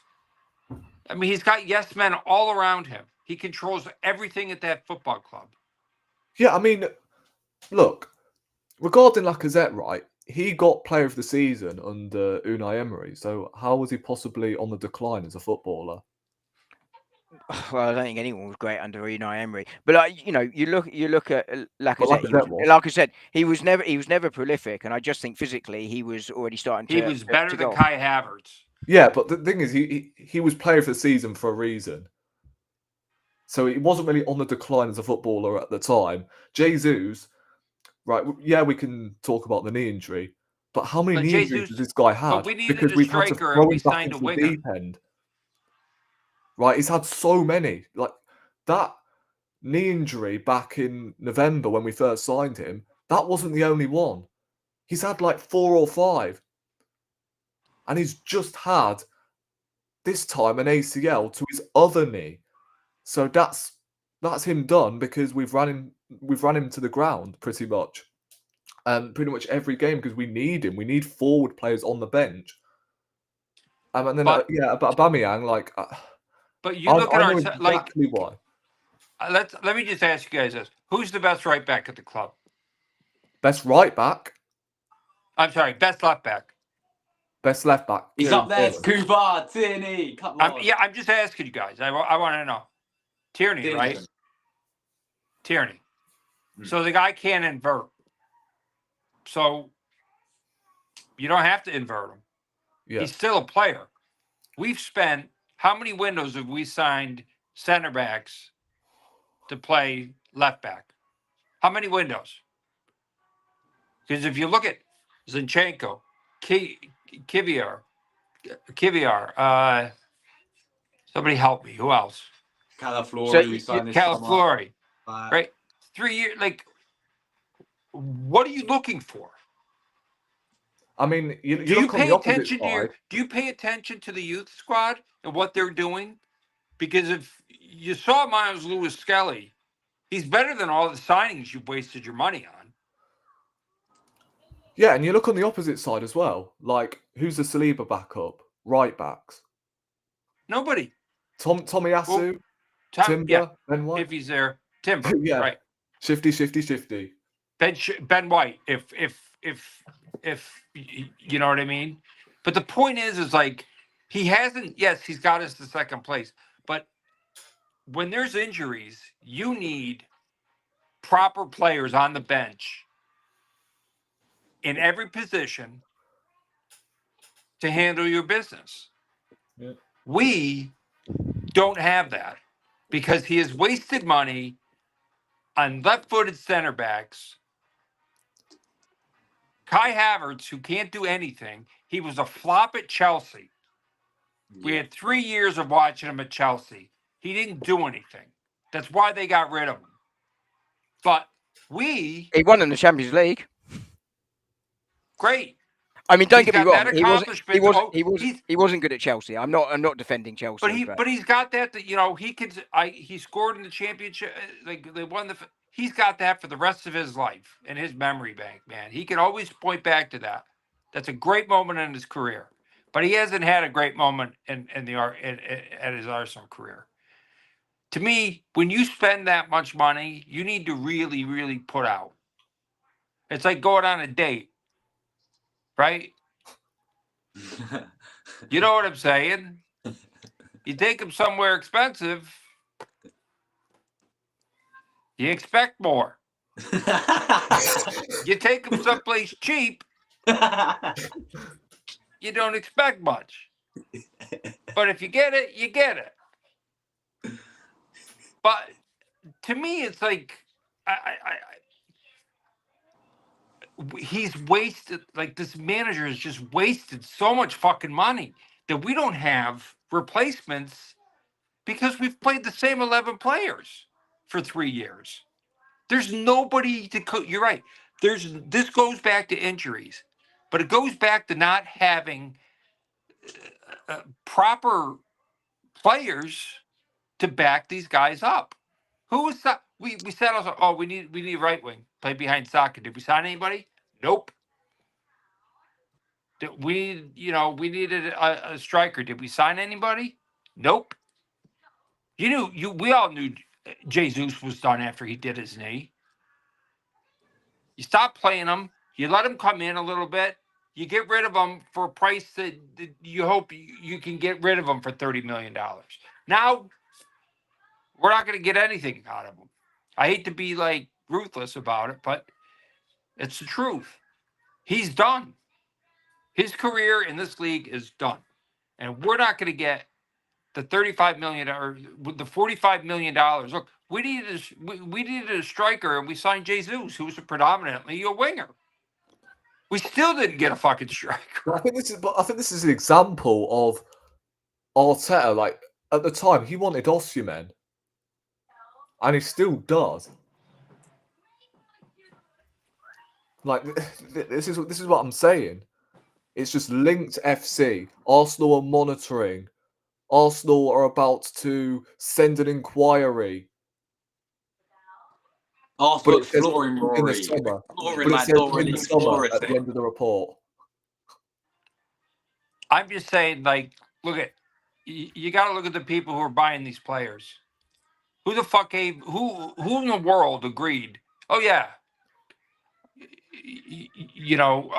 Kai Havertz. Yeah, I'll go that. Yeah, you can have $65 million for Havertz. Remember last year? Oh, we've got books on players. They're 100 pages deep. Like we know what we're doing with each player. You need to change the system, man. Like it's not working, and it's just common sense shit. He has not done anything up front. He has signed. Look at our bench. It's all left center backs. It's all defense. We don't have any offensive players to come off the bench. That's due to him not building the club properly. If he built the club properly, we possibly could have won the league last year. We could possibly have won the league this year. But we don't have anybody to step in to do a job because Arteta didn't do his job. That's why I say he needs to go. Well, for me, I feel like every window we've always missed out on something. We're always short in every single window, in my opinion. Right. We haven't, like you said, like the last exciting signing was Aubameyang. Man, he came in with swagger. He came in like Alexis Sanchez. You need players like that. And Arteta's got to let these guys play free. They're so conditioned. It's so systematic. And everybody sees it. Why can't we go back to the style of football we played 2 years ago? When we attacked people and we were relentless. What happened to that? The answer to win the league is somewhere between that season and this season, right? Which is fairly close to where we were last season, right? Which is you get that element of control because you allows you to play to keep going for longer, and you don't tend to run out of steam, but it's slightly more exciting. At the moment, one of the reasons Arsene Wenger kept his job for so long was partly historic, because obviously he had great success, but partly because the team was exciting to watch because it was incredibly skillful. It is much harder when you are having a bad moment when the team is a little bit dull to watch, and Arsenal undoubtedly are dull to watch, no question about it. But that's how you go about winning the league. But I also think I would agree with you on the Saka backup. I think it's a really tricky position to buy because everyone knows they're going to play back up to Saka. So you probably want someone that can play a couple of positions because that way they can get their minutes on, say, the left side or up front or something like that. That's probably the way you solve that problem. And that's Or why you just run him out for 45 minutes, get a 2-goal lead, and then take Saka off and rest. Well, yeah, exactly. Which is probably why someone like Brian and Burmo works really well there, because someone like that will probably accept that role. But it's not necessarily easy to find the right quality, but it is possible. So I think that's where Arsenal missed a trick. But we all said that in the summer, and I think Rory's made the point, right? Arteta has been after that for some time. So whether he's either poo-pooing the players that aren't good enough, or for him, or the club aren't doing it. Either way, the club has not got that right. However, I don't think it's right to say that we don't have the players in every position. The reason we are slightly struggling, if you look at the right back situation this year, we've got 3 players definitely in the first team squad that are natural right backs in Timber, White, and Tomiyasu, and only one of them is available right now, and that's where you end up playing different players there. So I think that is where you have to say injuries are fine. If you look at the Saka position as a backup, and okay, we've got Sterling in, and Sterling hasn't worked, that's where you look and go, do you know what? You've left yourselves short, and you've only got yourselves to blame. And that's why it's not as black and white as everything is horrible and everything is horrific, because I don't think it is. I don't think you become a bad team overnight. I don't think this is a bad team. It is a team that is not performing as we would want it to, and that's where they have to look at themselves. And it is also incredibly disappointing and frustrating, but it doesn't make them a bad team at all. And it doesn't need major surgery. It needs 2 forwards to come in. It will obviously need a little bit more work in the summer as well, because as Seb pointed out earlier, it is likely that Jorginho but we never and spend Partey any money, man. Why is it other teams spend $200-300 million in a window? How much did we spend summer 2023, 18 months ago? 250. So we did it then, right? Right, but when did we spend big before then? The summer before, we spent 200 million as well. For who? Oh, going back a couple of years, I'd have to check it. That would probably be, I can't remember. Who did we sign that summer? 2022, guys. What Help me out. was it? Zinchenko. It was that summer, wasn't it? It was that summer. Zinchenko, Zinchenko. Vieira, Fabio Yeah, Vieira, that wasn't 200 million. Mark Helios we signed. Yeah, It'd have been a significant amount though. We still net spent about 150 million. So we do spend and none of it. those players are with the club. Well, None of those players are with the club. 2 of those players are still here. Of those 3, Who? Zinchenko's still here. Jesus is still here. Now, He's on his way out. Jesus Yeah, of course. is hurt. Of course and he he's is. done. Of course he is, but you can't know But that wasn't 200 million. It was 45 for Jesus, 30 for I'm not saying we don't spend big. Every Arsenal fan, all of us, we all know we don't spend big. Yeah. And what we spent big on, we spent $105 million on a great 6 that we put in as a fucking 8. Yeah. You're ruining him. Put him as a 6, leave him as a 6. Yeah, I mean, he was one of the players of the year last year. Made the all-prem team, all that shit. Yeah. He didn't. Yeah. But let's not put him in as a 6. Let's not put him in a double pivot with Partey and try to switch shit around. It's definitely a bit of both. Like, Arteta, you look at some of the targets he has got, some aren't really players that he's after, But at the same time, it's not doing any justice by playing them in the wrong position and trying to be clever with it. Right? He'll want a striker this summer. We've seen the script before last season. And then we'll end up getting a left back, which is pretty much equivalent to me putting the toilet seat down. So basic. And we have to sign a goalkeeper. Yeah. Because we always have to do that. He's always big at signing that, but let's not sign a striker. Let's not sign a forward player. Besides Marquinhos and Willian. Because Willian was on a free, and we found Marquinhos somewhere in the Brazil league. And he achieved a lot. So those are his 2 signings for the right side. On the left side, he didn't sign Martinelli. He signed Trossard. Yeah. And in the center, he signed Jesus. And Havertz. Yeah. Well, he didn't sign Havertz for up front. He signed him as the 8th. The midfielder, yeah. But see, I don't see we bring a player in to do a job of an 8. He can't do the job of an 8, so we put him in a 9. Yeah. And he's not good enough in the 9. So now we need 2 players. Yeah. To fill that void. But at the same time, because Havertz doesn't. At the same time, the manager needs help, doesn't he? From this board, he needs help desperately, or else he is going to go. And I don't like watching managers getting sacked, but that will be the case. That will be the case if it carries on like this and we don't sign anyone. The manager's not Doctor Strange.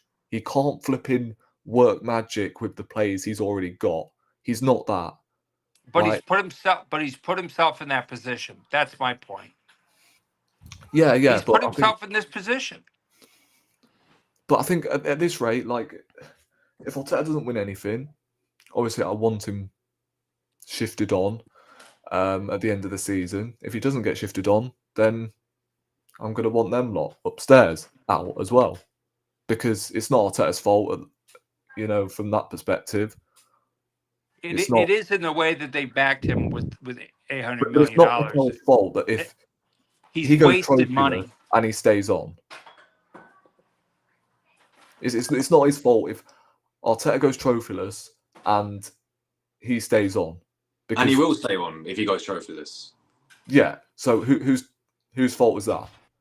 Obviously the board. Kroenke's obviously, yeah. Right. So that's why they pay him $15 million a year to lie to us, keep us completely uninformed. But like Dom said, that's English folk, or that's every European sport. I mean, the thing is, right, I saw something today that West Ham put a £57 million bid. Yeah, they did, but they're Yep. And I'm like, West Ham, even if the deal doesn't go through, they're out here throwing bids. At least it's showing ambition, man, this window. I would agree with you on the ambition. Arsenal have to show some ambition, right? And they have to get a forward in. I do think the spending is going to be limited this summer. I think in this January, and it's a shame because I think there are options here that are available, that Arsenal should be getting. But I do find that the frustrations in the squad, I understand where it is because of where we are, but I do not think the squad is as bad as we are currently making it out to be. I really genuinely don't, because I don't think you go as close as we did last year if the squad isn't good enough. Do I think it's frustrating we didn't go bigger in the summer? Of course, right? I wanted an extra forward in the summer. I understood why it wasn't the number 9 in the summer, but I wanted to bring in a wide forward. And I think if we bring in a wide forward, I think that things are very different right now. You've got more options. Why don't you think we signed? But I'm sorry. Why don't you think we signed a 9 during the summer window? A 9. So I don't know why we didn't sign a wide forward in the summer. That I don't understand. I have no answer for that. On the number 9, I think that obviously you wanted Sesko and he stayed. I think when it then comes to Isak or Gyökeres, I think Isak very clearly wanted to stay in Newcastle. And then Gyökeres, I think there were probably concerns about he'd had one top season in Portugal, and there were concerns, could he replicate that? Now, obviously, the answer to that is yes, he can. And he has shown that he can. But I think that's where the concerns were. Why we didn't sign a wide forward in the summer, I don't know. Why we've got to the 20th of January and haven't signed a wide forward, I don't know. On the 5th of January, I wasn't concerned about it. It doesn't surprise me we got to the 20th, and that's incredibly frustrating. But we should need to sign a forward. But I can understand why it wasn't the 9 in the summer. But the wide forward, it's inexcusable to come out of this window without a wide forward, and it's inexcusable to get to the 20th of January without signing one. No question also, on that. like, Saka got injured in December, for crying out loud. Was it like, I don't know, 17th December, something like that? 21st? I don't know. Mid-December, anyway. But you knew we were in trouble. Right, we had pretty much the rest of December to plan who we were going to sign. Or look at. Look at. Or at least look to sign, Let's say you've gone. Let's say you end up in a Zubimendi situation with Liverpool in the summer where you put in all the groundwork and it falls apart at the last minute. You can understand that, but we don't appear to be there. Now, I know Arsenal are quite quiet about who their transfers are, etc., etc. So it's not surprising that you don't hear these things, and I think a lot of it is paper talk. But it's absolutely unquestionable that and unforgivable that the board haven't, with whatever money we do have, and I think there is some money, as I keep saying, I just don't think there's a lot, to have not got a forward in. I do want it to be the right forward. I don't want to go out and just buy someone for the sake of it. I don't want to see, Callum Hudson-Odoi come in, for instance. And I'm not dissing Callum Hudson-Odoi, but I don't think, he's not the player I want to see come in. I don't want to see Marcus Rashford come in. I want to see the right forward come in for that, but I think the options are there in January. I really do, which is unusual because, sometimes this window can be dead quiet. And Arsenal need to back him here, and they need to get him that help in because, as you say, the forward options off the bench are almost non-existent. Yeah, you can't bring anybody on to get the attack line. No. Like, what do you? Well, you could. Sorry, one last point, real quick, Yeah, Rory. go on. You could bring on the kids, right? But I think Rory was talking earlier about the Liverpool forwards. Not every kid is that kid, and we have actually thrown in Wanyeri and Miles Lewis-Skelly, and they have proved to be sort of the Conor Bradley, which is Liverpool's equivalent, right? Have come in and done really well. I don't think the two guys, and I can't even remember their names, which probably tells you everything, are not necessarily going to produce that. But you could go and try and give them some minutes to try and rest one of them, and that's where he could do better. But you can't expect them to go and score 5 goals all of a sudden because they're probably not going to be that level. But without the forward options, it becomes incredibly difficult for whoever the manager is to turn around the forward line. And the forward line has got a bit better in the last couple of games, to be fair, but it's not where it needs to be. Yeah. What do you think Hudson-Odoi is not good enough for Arsenal as well? Of course he's good enough. And why do we have why are we so in on Sesko? Like, what makes him so? I'm asking. I mean, I've think seen there's his better. stats. I think we can all agree there's definitely better strikers out there than Sesko. Yeah, like, right. He's 21 years old. That's great. Like, I want to win. I want somebody to come in now and help us win the league this year. Yeah. I don't want to bring another 21-year-old. Tell you what, right? I don't want to bring like another 21-year-old in and have to wait 2 years. Yeah. Because then everybody in that team's another year older, or they're gone. Yeah, but like with Sesko, when they're talking about these price tags of 70 million, like, can we not just go 10 more for Gyökeres? Yeah. Or can we not go less and get Osimhen? Yeah, you know what? Regarding this Zubimendi deal, right? This is an unpopular opinion, but I reckon we're about to sign him just to stop Man City and Liverpool from signing him in January. I honestly think that. Do you think that also paper over like the cracks though? For the whole because we signed Zubimendi in the summer and people will just brush it under the carpet about the January window. I don't think it papered over the cracks, right? The reason it came out when it came out was because there was a lot of bad press and it sort of changed. It was an attempt to change the narrative. It's classic PR. I don't think Zubimendi is signing to stop Liverpool and Man City. Arsenal want him. Seb's absolutely right. He would have been the perfect signing in the summer.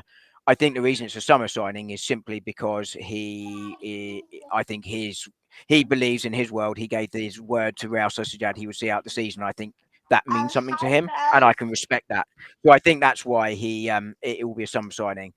You know, and I think he'll be right. You know, Seb was spot on earlier when he said he'd be a great signing. I think he absolutely is. Hi, Eve. Say hi, Seb.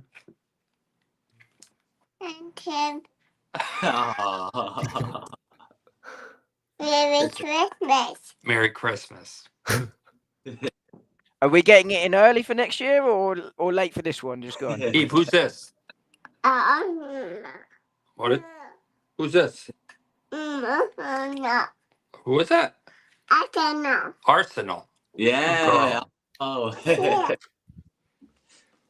Oh, I think Dom's getting called out in the chat. What? The forward line got better. This guy's waffling. Hey, What's I this? gotta run. Oh, no, right. Yeah, I understand, Cooper. Cooper, bless up every single time, man. Hey, Dom, Always a pleasure, man. I enjoy it tremendously. Nice one. Great debate. You too. I'll debate with you soon. No No, doubt. I you know, thank you guys again. It's always You know, a pleasure.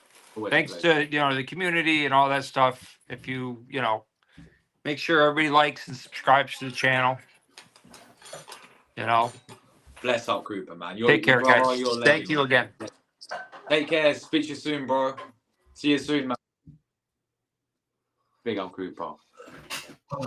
I mean, the forward line in the last two games has definitely been better than the previous ones. I mean, it's not necessarily. I didn't say it was fixed. I just said it was been better in the last couple of games. I think there was a difference. Just.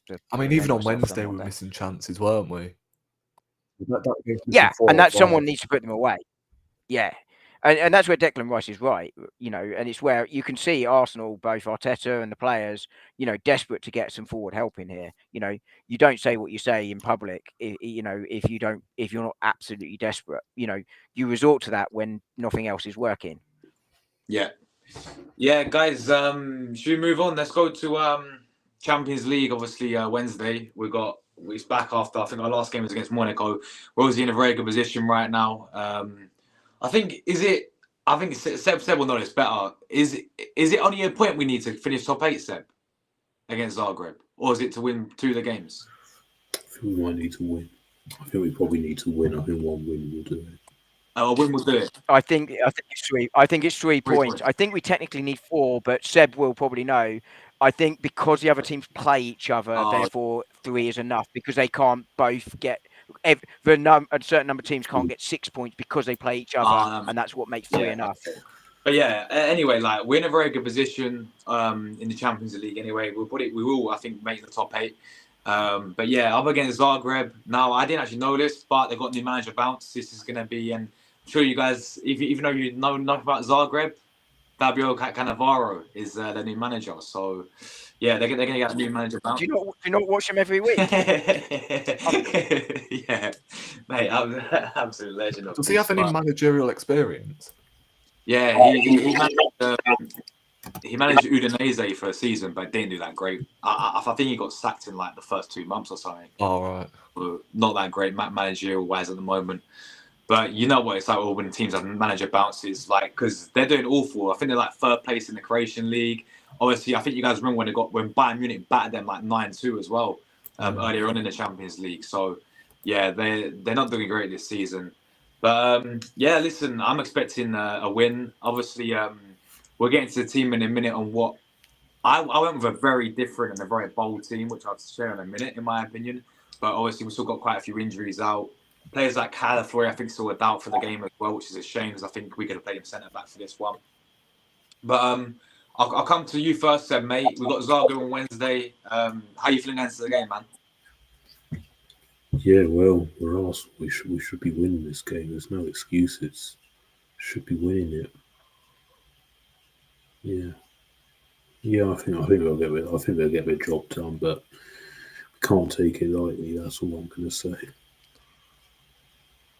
And like lineup wise, what would you do personally? Well, Ray in goal, Timber. I I think maybe this is a game we could bring Kivior in, even though I don't massively rate him. I think we might be alright for this game. So him and Gabriel left back. I'll probably give Lewis Skelly a rest, and I'll play either Kieran Tierney or Zinchenko. I'll play one of the two. Yes. Midfield. Oh, I'll probably give Thomas Partey a rest, so I'll go Rice, Odegaard, and Moreno. Then front three. Martinelli, Trossard, and Havertz. Haven't really got anything else. No, we don't. We don't. Yeah.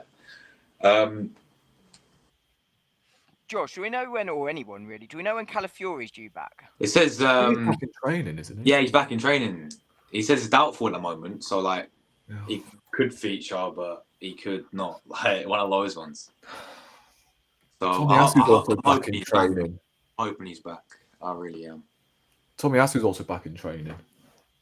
Oh, And Ben White. there we go then. There we go. But Ben White's a couple of weeks away. He's back in training, but he needs to Yeah, rehab of through. course. But yeah, I'll come to Dom. I'll call Zagreb on Wednesday. Oh, don't do that. I haven't thought about it yet. But I mean, I'll give it a go. Right, Seb's absolutely right. You know, this is a game that Arsenal should be winning, even with the injuries, and they are significant. You know, it's like Wolves on whatever day it is of the weekend. I think is it Saturday this week, Seb? Yeah, thought it were. I shouldn't have hedged. I should have just backed myself. Was going to say, yeah, it's you know, they're the sort of games you know, regardless of the situation, you should be winning. who's got the echo? I can there, hear myself. That's guys? all. gone. There you go. Seems to have resolved. Oh, yeah. You know, and you get the job done. And I think finishing top 8 becomes even more important because with us being out of the FA Cup, it gives us that 10-day break where we can sort of get away and recuperate. And I think that might be what we need to do. We shouldn't be relying on that, but I think it's what we need to do. Team-wise, yeah, it's Raya in goal. I think whichever Partey or Timber need a rest, gets a rest. I think you probably bring Kivior in for this one. I really don't like a Kivior-Gabriel pairing. I think they're too similar. In terms of players, obviously Gabriel is the better of the two. I'm not saying they're the same level, but in terms of stylistically, they're similar. So I think it's Partey or Timber right back, depending on which one needs a rest. Kivior, Gabriel, Zinchenko. If Calafiori's fit enough, let's get him on minutes off the bench because I think that's probably who I play at right back when Timber can't play there, or right centre half. He's one of those two when he's fit. But he needs to be fit first. Midfield, I think you probably play Moreno, Jorginho, Odegaard. Then I probably go Sterling, Trossard, Havertz, because I think you can make a couple of changes for this one and still win it. Which is why I make those. Which is why I do that side. You know, obviously, if you're playing a better side, when Rice comes in, you try and get through. You know, if Timber needs a rest, you try and see if you can get him through this one and rest him against Wolves. But I think. I think 2 or 3 changes can be made to rest a couple of guys in this, like Miles Lewis-Skelly. Because I think, if that side doesn't beat Zagreb, then we might as well pack up and go home, right? Because it should, and that's not to disrespect Zagreb, but Arsenal should and are a much, much better side. Oh, thanks. Yeah, 100%. What about you, Rory? How are you feeling going to this game on Wednesday? Just gonna go through emotions really and hope we get the job done, which we really should do. But I'm not gonna come on here and say it's guaranteed. I don't think any game is a guaranteed Arsenal win at the moment. Can never predict this team, especially when we made a meal out of the Shakhtar Donetsk game. Yeah. So yeah, we can't take this one for granted. And if we do get 3 points, then we can obviously rotate heavily for the Girona game because it would have meant nothing due to qualification. But I would go obviously Raya, Timber. I would start Kivior and Gabriel, and then I ain't got a clue. I mean, you can pretty much start anyone at left back, but I'd say Tierney. Go on then, throw him in at left back. To rest Lewis Skelly. Although I'd like to see him in midfield, to be honest. But Mikel's not going to do that, and I think I'll go Partey, Rice, Ødegaard, Martinelli, Trossard, and Havertz. Okay. Do you think Miles Lewis-Skelly might move to mid? Sorry, guys. Do we reckon Miles Lewis-Skelly might move to midfield next season? I would Or do you love think to he'll stay at left back? I would love to see him there personally, but I mean, I think you say left back because you've got to think of it, right? Tierney and Zinchenko will go, so then there'll be no like proper cover there. So I think he'll use him more a left back personally. Now do it as a midfielder. Yeah, and Kivior's another one not If you used should- at left back as well. I think it will depend on Arsenal's target list, right, and who they can get. I think you could move Miles Lewis-Skelly between the two. I'd love to see I it, mean, yeah. Seb's right. Jorginho and Partey go. So Zubimendi replaces one of them. Well, Moreno replaces one of them, and Zubimendi replaces Moreno. Then does Miles Lewis-Skelly become that other option, or do we sign another midfielder? And if Miles Lewis-Skelly's the option, sign a left back. I think it's one or the other there. Yeah, I think maybe the market will take when Miles Lewis-Skelly plays next season. I'd love to see him in midfield, like you. I agree. Yeah, for sure. Obviously, because that was where he started off in the academy, wasn't it? As a centre midfielder. Yeah. So yeah, why not, man? Why not? I'm surprised none of you are considering Neto in goal. Oh, come on. No, I'm actually being serious. Like, what's when they're playing him in goal? Like what Dom said. Like, can we not rotate a little bit? Oh, good joke. When are we ever going to see this guy though? That is the point. I think. Do you know what? I really Play him in the last game, then. Play him in the last game. I don't know, man. This guy's got UCL experience. I think. Man. I think to Josh's point. Oh. I would have gone with Neto for this game. I think to Josh's point. Play him in the last game. Go strong for this one, just to get the job done, and then start Neto and them duds. You know what I'm saying? There's no need to throw in Neto for this sort of game. No chance. Can you guys hear me? Sorry, I'm having a couple of internet problems. Yeah. You're good, Tom. You're good. Yeah. Honestly, yes, he's 35 years of age, and we could have got away with playing Neto, but come on, like let's that serious for once. Yeah, but what's wrong with Neto, man? He's an experienced goalkeeper. Bro, I've experienced going to Tesco. You don't see me getting a job there, do you? Jesus Christ. Rory, you wouldn't keep your temper. You'd lose your job at Tesco. You'd go and tell a customer to do one and lose your job. But, I mean, actually, Josh, I think you do have somewhat of a point. I think Rory's right. You don't do it in this one. I think if you had 4 or 5 other players fit, right, then, then maybe the changes, like let's say Calafiori is fully fit and he comes in for Miles Lewis-Skelly at left back. That's a change you can make, which is probably interchangeable, doesn't make much of a difference. But given the state of play, you're making changes elsewhere in the side. And because of the lack of options, because of the injuries, etc., you don't make the Neto one. But if Neto played on Wednesday, I don't think it would be the end of the world. He won't. Raya will. And Rory's right. Raya has to play because you make different changes. But would I be worried if Neto started? No. And that's what you want from your backup goalkeeper. You shouldn't be worried when they come in and Neto is. But we've got an extra game, haven't we? Like. Yeah, he plays Girona if we win on Wednesday. Yeah. But he probably won't. So. No, probably not. But yeah, my back four would be Tierney at left back. I agree. Give Lewis-Skelly a rest for this one. If Calafiori's fit, hopefully, then I'd play him in centre back with Gabriel, and then I'd play. If not, if Calafiori, I would too if he's fit. By the way. Yeah, centre back for Calafiori. Yeah. Right back, obviously, we have no choice but to play Timber there. Midfield 3, we'd have to play Ødegaard there because we've got no one else really. I really want not because he's obviously because if he's as a player, it's just because I just feel like this guy is just the injury for me to go out of him with Ødegaard. I feel like he's just struggling in the recent games and he just needs a rest. But we can't give him that because who else will really fill in that position when Yeri's out. And yeah, exactly.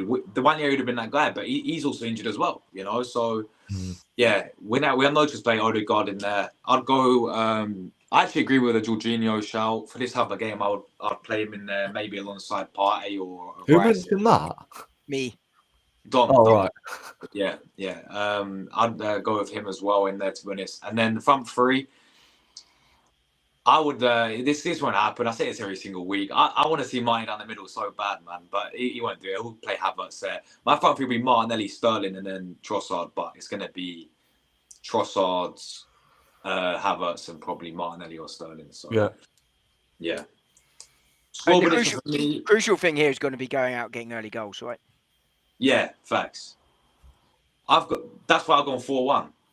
No disrespect to Zagreb or anything, but we should be getting goals in this one. And I think if it play out similar to the Monaco game, I do think we can see their goal, maybe a sloppy goal. I think they have a bit of belief, because of the new manager coming in, a bit more freedom, weight off their shoulders. So they'll have a go, but I just think we'll get the job done comfortably as well, to be honest. So yeah, but like, how long has he had though? Cannavaro. He was there he was there. What do they call it? The head. He was there, not their manager, but their coach for a year, like assistant sort of thing. I'm pretty sure. Yeah. Oh, so he's been promoted. Yeah, he's been promoted because their manager got sacked, and then they just gave him number 2 for him. So yeah, he's had as a assistant a year with Zagreb, so he knows all the players inside out. But manager experience wise, I think he's like Udinese, and he didn't do that great. But yeah, I'm going for 1. What about you guys? What's your predictions? 3-0. 3-0. Arsenal. 3-0. Okay. Step? 2-0. 2-0. 2-0, yeah? There we go. Yeah. And then obviously... on Thursday, we're not all wrong. Yeah. Hopefully not, mate. Hopefully not. But, yeah, I think that's that, guys. 2 hours done. We had some good debate, man. Especially when my guy Cooper came on as well. That was interesting. But, yeah, overall... a really good pod as always, guys. Appreciate you guys' time. Everyone who came on the panel as well. As I said, you can find everyone in the description. Dom, by the way, the video that he's done. Yeah, listen, it's coming on my channel as well. We've agreed to do it on my channel. But Guna Gathering, I think, was in the chat earlier as well. I did it on Guna Gathering. But this will help so many people out. Yeah, I still get confused about all the rules, all the PSR rules. But Dom's explained it perfectly. Okay, so the video maybe I'm going to edit it all up so it looks put all pictures so you guys understand it. But that'll be out tomorrow at least, or maybe Wednesday. But yeah, Dom, if you want to shout anything, my friend, then feel free to. Yeah, cheers, and as always, thanks for having me on, and thanks for the support everyone's shown. Yeah, that PSR video went out on my channel and Guna Gathering yesterday, I think, wasn't it, Josh? Yeah, I should know. It's my channel. It's the first ever scripted video I've ever done. Normally, I just press record and see what happens. But this was scripted because, as Josh said, I think it's important to sort of understand PSR and how it works.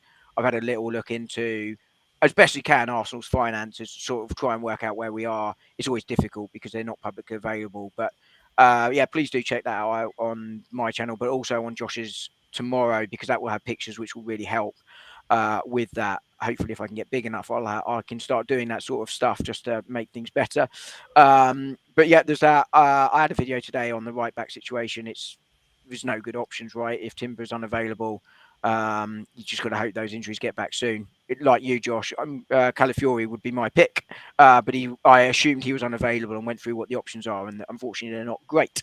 But that was out today, and I'll have a video on some topic later in the week once I decide what it will be. I normally just go, I'm going this, and then I press record, so God knows what it will be, but we will see.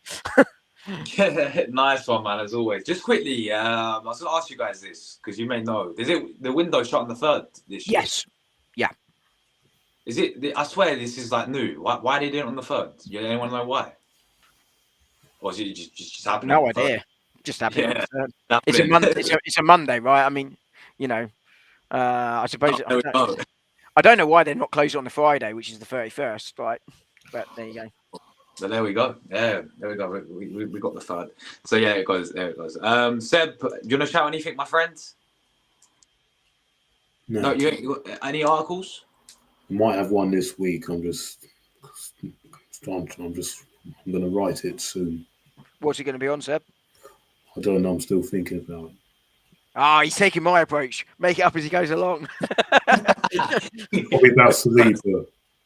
Oh, that's Saliba, yeah. Nice one, man. Every single time. And Rory, bro? I don't know. Perhaps a watch along for the Zagreb game on Wednesday. I'm just out of content ideas at the moment. It's what this club does to me, to be honest.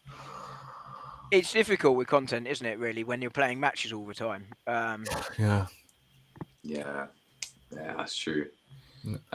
Just a message to those, right? Please don't get kids and like make them love football, because it would be detrimental to their flipping health, honestly, because this is what it's doing to me at the moment.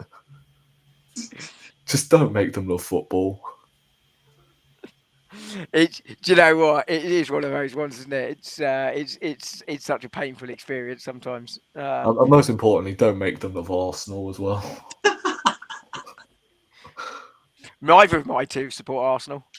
Oh, that's good then. There we go. I'm grateful my lad doesn't, because he's got red hair and the Arsenal kit wouldn't have looked good. Speaking of hair, should I go back to the bleached hair back when we No. were actually playing football?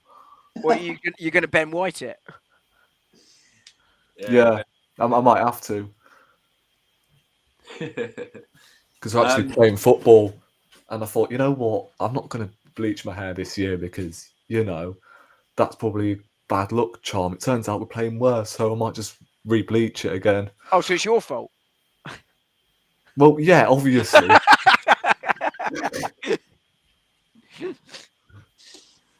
We've got a question here, and yeah, he's, my brother Abdullah says, what game would you play Neto in? There's no point in getting him if you don't play at least one match. Girona. If we win on Wednesday, and we can rotate. Girona.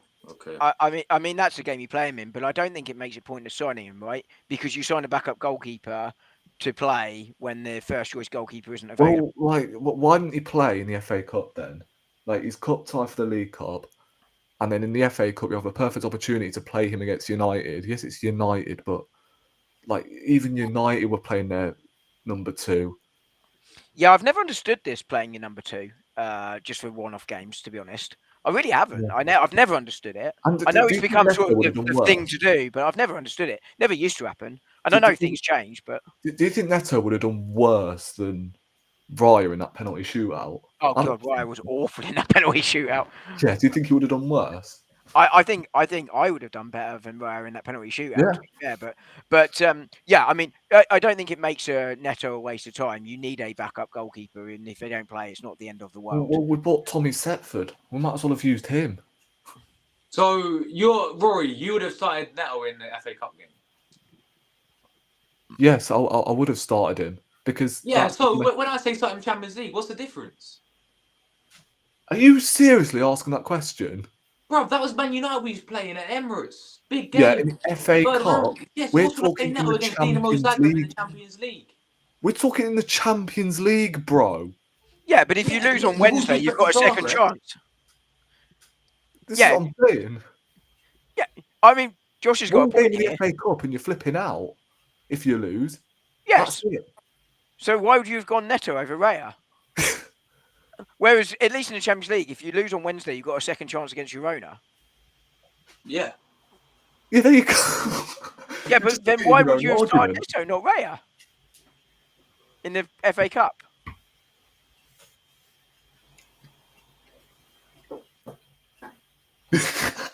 Wait, who are you talking to? Me or Rory? Rory. You. Well, Oh no, he's talking to you, Rory. you said you'd have started Neto in the FA Cup. Yeah. Yeah, but you just said one game you're out. So why would you start Neto, but not in the Champions League? At least in the Champions League, you've got a second chance here if you Yeah. lose. Well, you haven't got Oh, a second chance in the FA Cup. yeah. Oh, Jesus Christ, bro.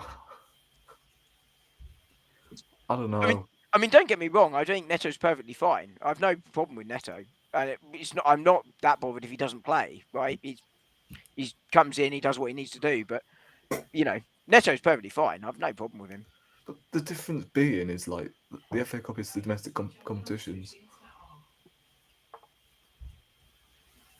That's the difference. Champions League, domestic cups.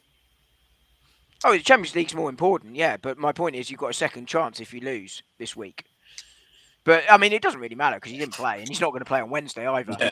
You know, and ultimately, if Neto never plays, I don't think it necessarily makes him a bad signing, right? Because he comes in to play when Raya's unavailable, and Raya's touch wood is available. And Raya, for me, is one of the best goalkeepers in the league right now. Second best keeper in the league, isn't he? After Alisson. Yeah, he's got to be for me. Yeah, Alisson number 1 and Raya. He's superb. Unless I'm missing anyone, I can't think of anyone I'm missing. You're just acting pathetic. Who, Dom? Anyway, Josh, is the reason why the transfer window is closed on the 3rd because of you guys can help me what it's Harmonisation. It's aligning with when the other windows close. Ah, okay. With the other top leagues. Okay. Oh, there we go then. Appreciate it, Abdullah, man. And big up. I didn't know that. I just knew it was closing on the 3rd. So. Yeah, big up John for leaving a like. We're literally one like away from 50, man. So any of you who've not liked the stream, 1 like away from 50, greatly appreciate. But guys, thanks for your time. Really, really appreciate it every single time. And yeah, we're getting out of it, people. Tomorrow, I've actually got. I couldn't believe I found one. I've actually got a Dinamo Zagreb fan coming on the channel, guys, from Croatia. I can't believe it. So yeah, he'll be joining me there tomorrow evening. So where the hell do you find that? Mate, I finesse anything, Dom. I had a Shakhtar fan the other week, mate. I'd get them all on. You know what I'm saying? How do you find these people? It's mad. Honestly, I spent about over an hour going through Twitter, mentioning all the Dinamo Zagreb fan pages, and they was all speaking Croatian. I found one guy, he spoke English. I was like, nice one, mate. And he agreed to come on the channel, so he'll be coming on tomorrow. Looking forward to it. Might have to get the translator out, the Google Translate, just in case the language barrier gets a bit, dodgy. But no, that should be all good, people. Big up everyone, as always. And yeah, enjoy the rest of your evenings, people. We're getting out of it. Take care, everyone. Big up 50 likes, you legends, whoever hit the like button. Big up. And we're out of it. Thanks, guys.